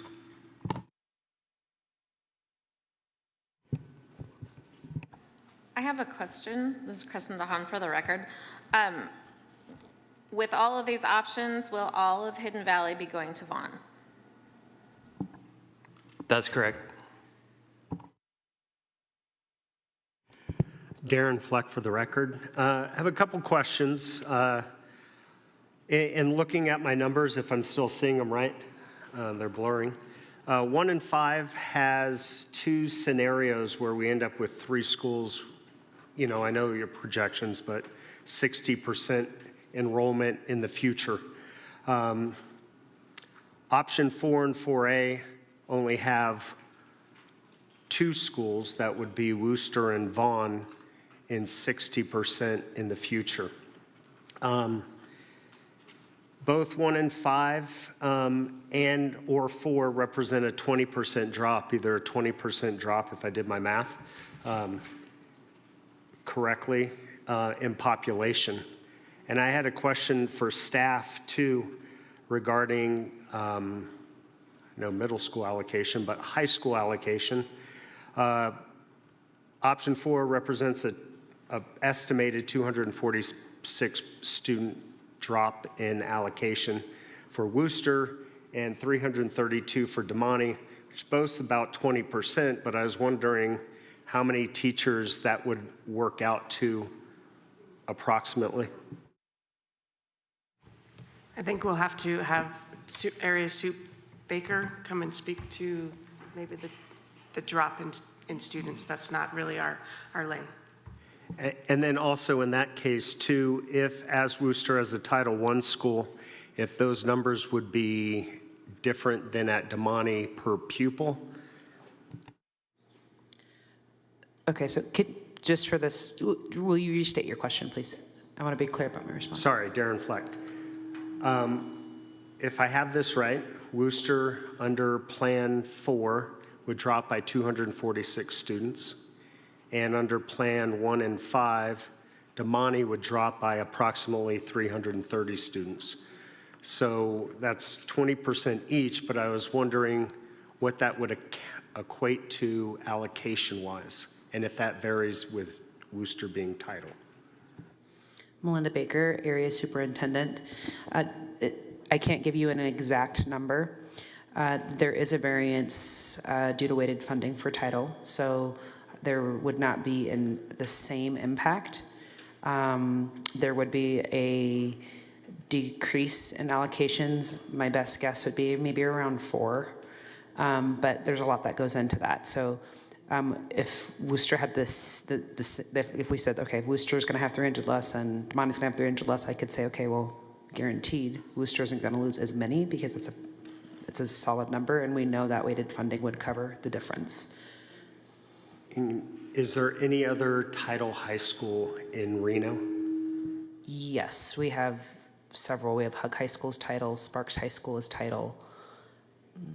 I just wondered, the only reason I asked was to be sure, because I know getting a high school down around 1,000 isn't great, but I was wondering, I know Hug's big, but what does Sparks look like population-wise today? Sparks, their population-wise today, they mirror Worcester, maybe a little bit more than Worcester. I don't have an exact number for you. That school's not in my care, but it's a similar number. Of course.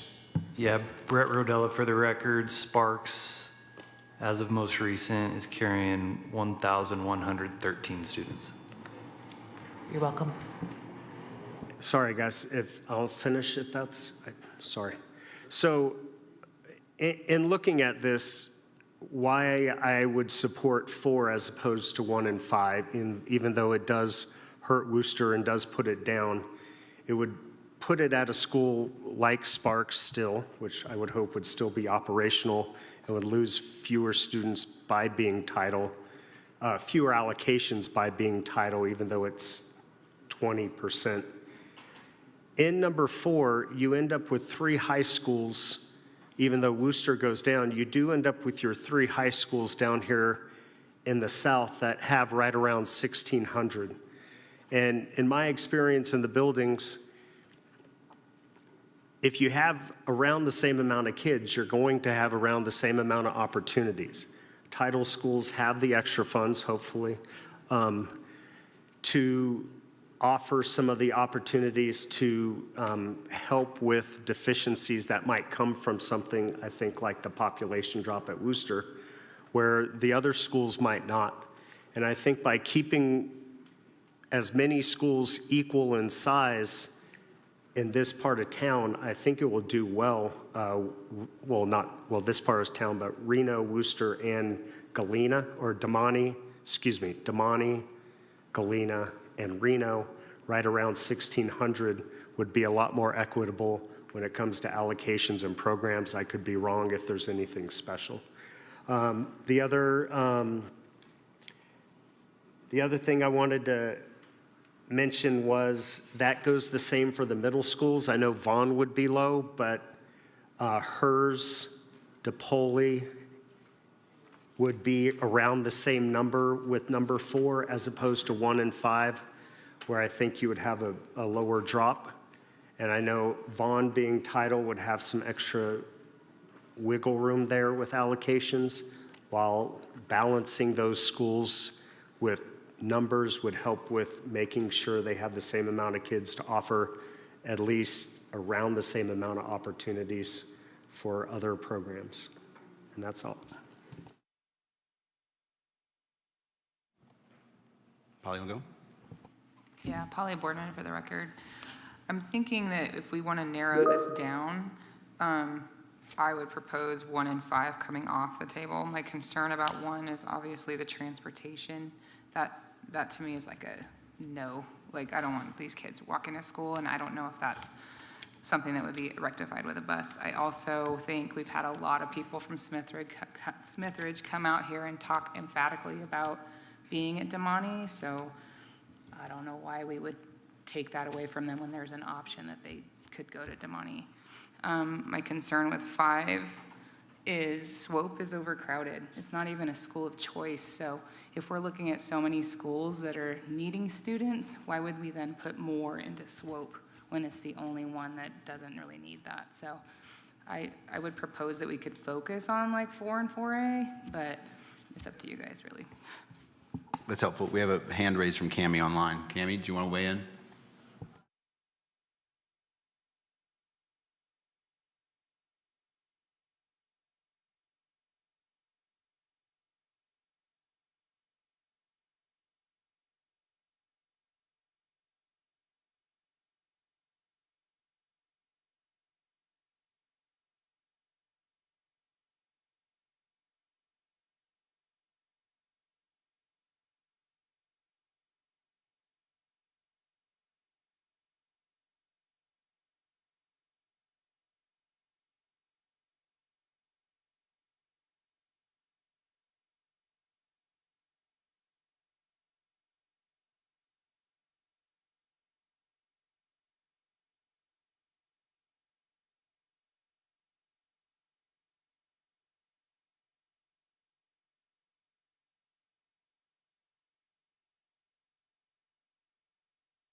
All right, I mean, there seems to be interest in option 4. I'd like to talk a little bit about option 4 versus 4A, because I'm actually sort of motivated by option 4A. I think over the course of weeks of listening across the community, I think I've heard a few key things.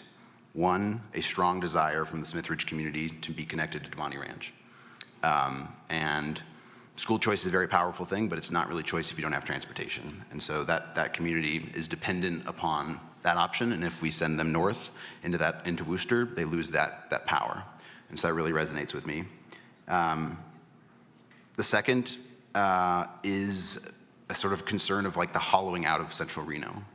And I think it's important for us to think about investing in that community. And that's what sort of particularly interests me in option 4A, is that we are indeed investing in Vaughn. The promise of the FMP was to trade up. Vaughn is a trade up for the community. And we've heard from that community that they are open to both options, 4 and 4A. I think the other thing that interests me about 4A, do you mind going to that slide, Shannon? I think it's slide 16 perhaps. Please.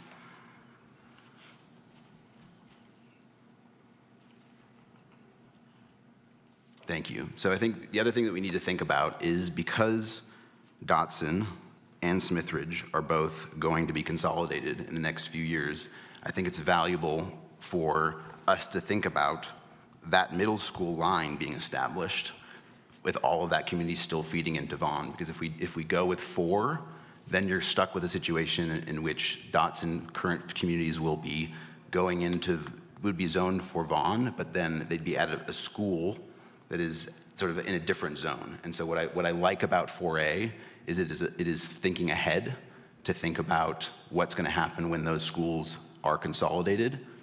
I think the last, and I'm focusing sort of to the east right now, but I think that the last thing, I think we've learned through this process that having foresight into zoning ahead of the design of a building is important. Because Worcester is going to be worked on in the next 5 to 8 years, I think there's an opportunity for us to collectively think as a community of how that school will be designed and used based on some of these decisions. And not making a zoning decision for that high school gives us optionality into the future. And so I'm inclined and more sort of inspired by 4A because it gives the Smithridge, the community, the continuity into Damani Ranch. There are precedents for split feeders. I know we've heard about it and I understand the concerns of that, but I think this balances giving the Smithridge folks their connection to the community they've established over the past decade or longer, while also giving us an opportunity to invest in the urban core of Reno.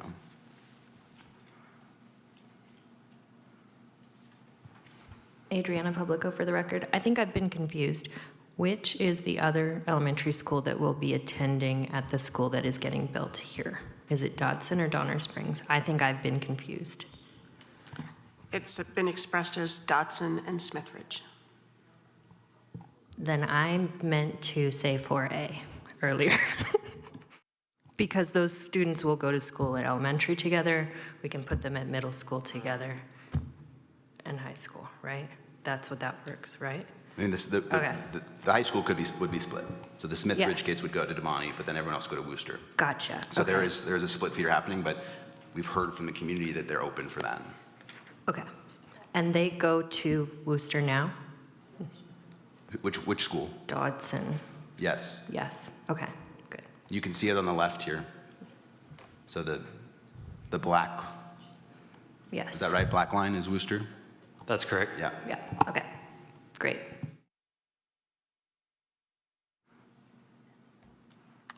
So I apologize, Darren Fleck for the record. Could someone explain? I've lost track. I apologize again. Who's getting split feedered on 4A? Because The Smithridge community. So basically that black polygon that's sort of part black, part pink at the bottom. and where would that take? They would go into Vaughn, Okay. and then that group would go south to Damani, as we've heard they want, whereas the rest of inside of that line would go into Worcester. So that's where the split fee would happen. It would happen after middle school.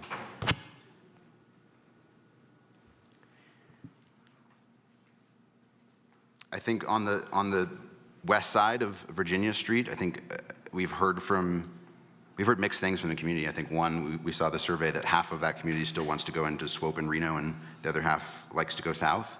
I think we've made zoning decisions around major roads before, and so I'm sort of, in my mind, I'm going back and forth of option 5 that establishes a line around McCarran and gives some of that community access into Swope and Reno versus everyone going south. But I don't have a strong opinion at the moment on that one.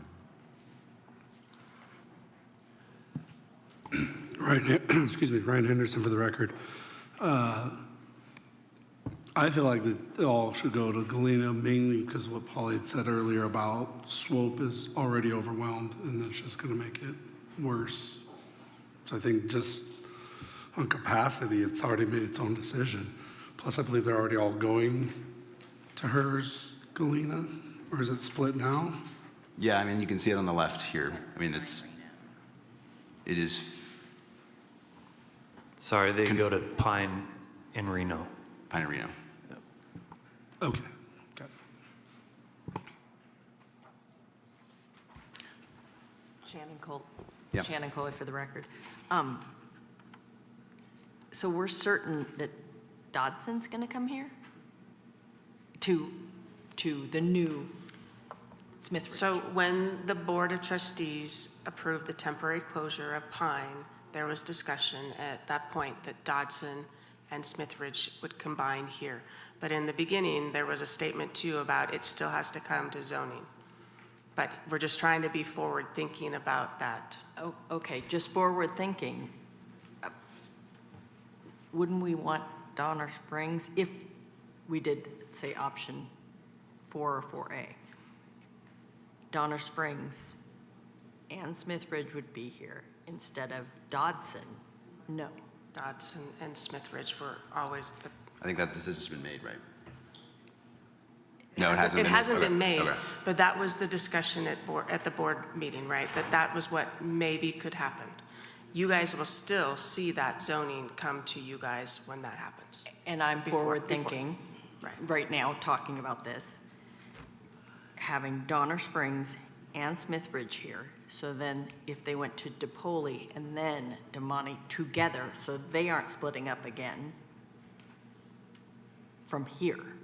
So because Dodson will go to Worcester if they came here, and then the kids here would go to DeMonte. Dodson has always gone to Worcester. So I'm trying to keep these kids together. Which Forward kids? thinking. Which kids?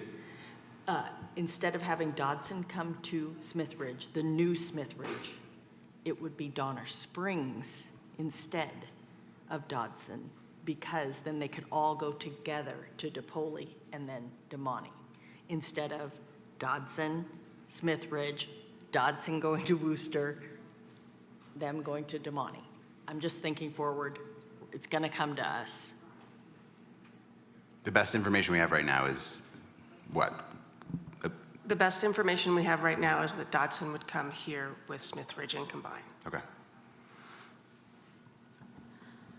But we would be able to say to the board, we could suggest that perhaps they look at Donner Springs and Smithridge, because then we aren't having that split feeder, right? Because we would split them.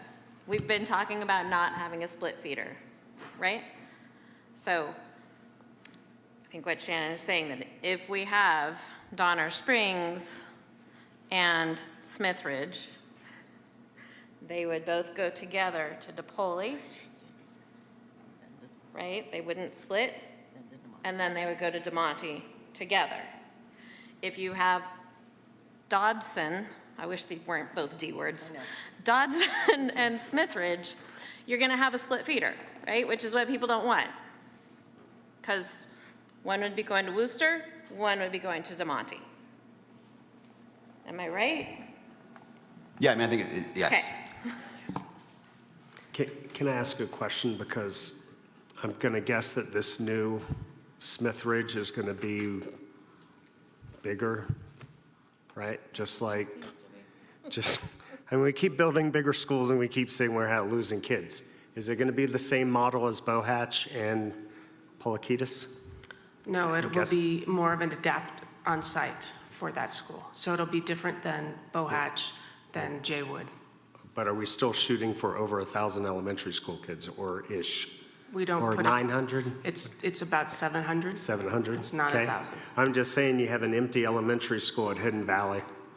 And if you really don't like Dodson, we could keep all the kids together at Donner and Smithridge, send them down. I mean, we're talking about stuff that might not even happen, but if you have an empty school that's at 40% at Hidden Valley, and we're already talking about what that represents, then why not keep Smithridge all together right now and go with just straight 4 instead of creating split feeders in case we have a split feeder in the future? No matter what, I'm in favor of 4 or 4A. I just, with the turnout today from Smithridge, from Smithridge neighborhood, I just think there's overwhelming community support to go to DeMonte.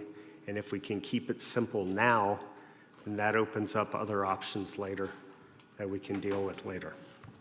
And I think this is why there's a discussion happening at the board level about the timing of zoning decisions around building design. This has been brought up. This is something they're stewing on. And so I think it's important that we do look to the future, but we also have to sort of make a decision and factor it around the situation now. I'm curious, I mean, we're sort of going back and forth between 4 and 4A, and I'm just curious if there's a strong feeling from anyone to make a motion, if they feel prepared for either of those options.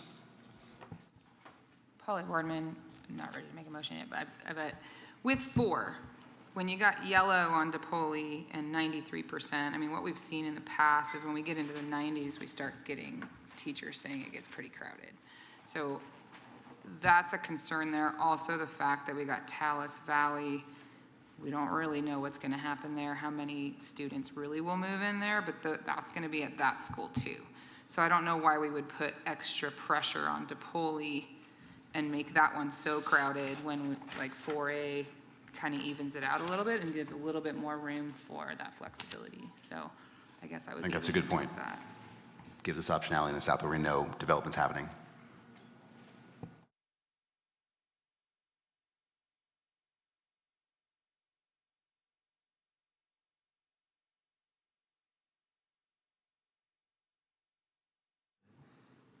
Adriana Publico for the record. I move that the Zoning Advisory Committee recommends option 4A to the school board. Okay, we have a motion on the table. Is there a second from anyone? Ryan Henderson, I'll second that. Okay, we have a motion and a second for option 4A. Do we need to take any more deliberation, or can we vote?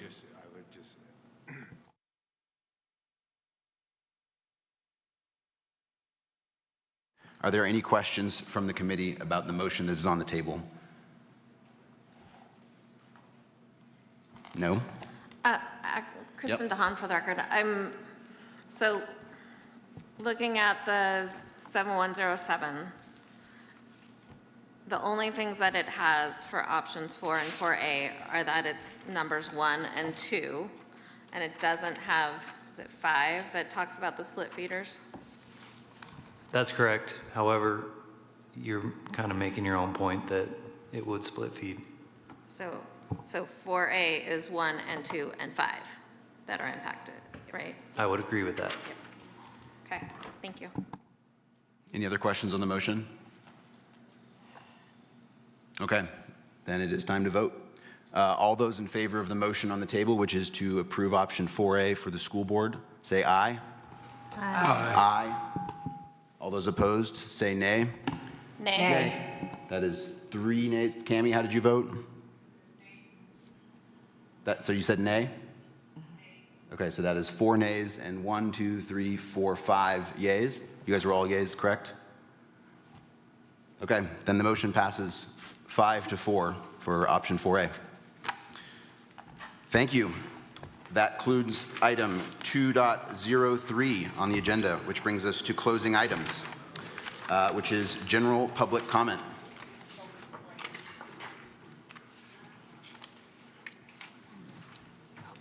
Shannon, do we have any comments? Pablo Nava Duran. I want to say thank you to the zoning advisory community very much. You listened to Smith Street, concerned about safety to Worcester, so thank you, and thank you very much. I do support option 4A. This is the best option. I know it's not perfect for a high schooler,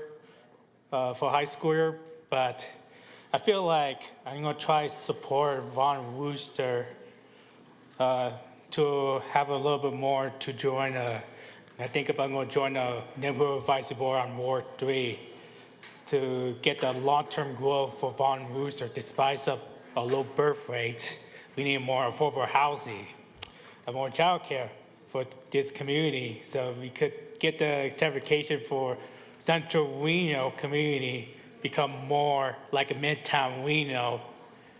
Like now, 20 years ago, Midtown was very ghetto, but you look Midtown Reno now, there you go. I feel like my best bet is I see future of Central Reno area on Vaughan and Worcester get gentrification. I see a new apartment near the movie theater. I see Midtown Reno, Reno Public Market.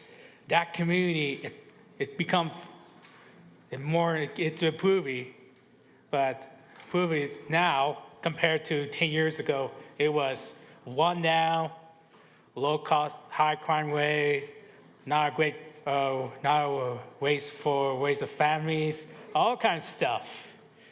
All kinds of stuff. So I think if I'm going to try to join a neighborhood advisory board on Ward 3 to help this Vaughn and Worcester out, but I know Vaughn, I do support Smith Street going to Vaughn because they need a woman, and I know the community want to stay at Damani, so I think they both win for Vaughn to get more elective, and then up to Damani, we'll keep a PAC program together. So I feel like they need a long-term growth here, and then hopefully we could look at other option, Jesse Beck or Matt Wills. Or I think Matt Wills to Vaughn Wooster because they have a dual language, dual major program. And we look at Gwen Duncan, Levinson, or Northeast Reno going to Vaughn Wooster. But Adams told me that that's a little bit concerned about I-80 freeway. So, you know, the only high school that crosses to go to the south of I-80 is Reno High School, which is mostly zoned for Creighton Middle School. They're zoned for Reno High School. You see that part over there. So we could do the same if Vaughn and Worcester start planning for rezoning, and we want to rezone Alva Hug to leave our crowd at Hug to go to Vaughn and Worcester. So that's my 2 cents.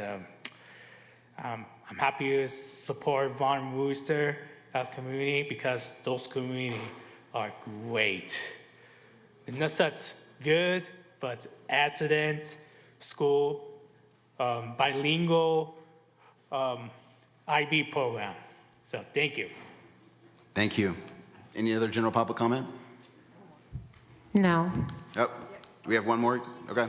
Can you need to submit a card? Sorry, I did not, no. You need to. Okay. After. You can do it after. Okay. Okay, quickly. My name is Valerie Moore. I'm the parent of a Huffaker Elementary School student, and I feel like in the deliberations, there was not much consideration given to, it was like, okay, great, we'll just send them all south. I personally support the option of Swope and Hertz being split. I would ask that if it's possible, for it to be considered that even though Swope is close to school of choice at large throughout the district, that perhaps special consideration could be given to the Huffaker families. I personally am on the other side of McCarran, and Hertz and Galena would be a long travel distance for my child. So that's all I have. Thank you. Thank you. Yeah, here's a card. Got one? All right. There you go. Thank you. Any other general public comment? No. Very good. Okay. Well then, that brings us to the close of the meeting. Thank you guys for sticking around late and the engagement. Will we have I need to announce our next meeting. Pull up the agenda. 3.02, announcement of the next meeting is scheduled for May 15th, 2025. Tammy? That's what we have on the books right now. We'll have to determine if we really need that May meeting. Okay. I will be presenting this outcome to the board on Tuesday. So if anyone wants to join, that will be part of it. But I will be doing that. It's on the agenda for Tuesday and would welcome anyone to come along. Do we know what time it is? It's on, I don't know. It's Okay. posted on the agenda, so. Yeah. All right, folks, thank you. Let's adjourn 3.03 at 9:43. Good night.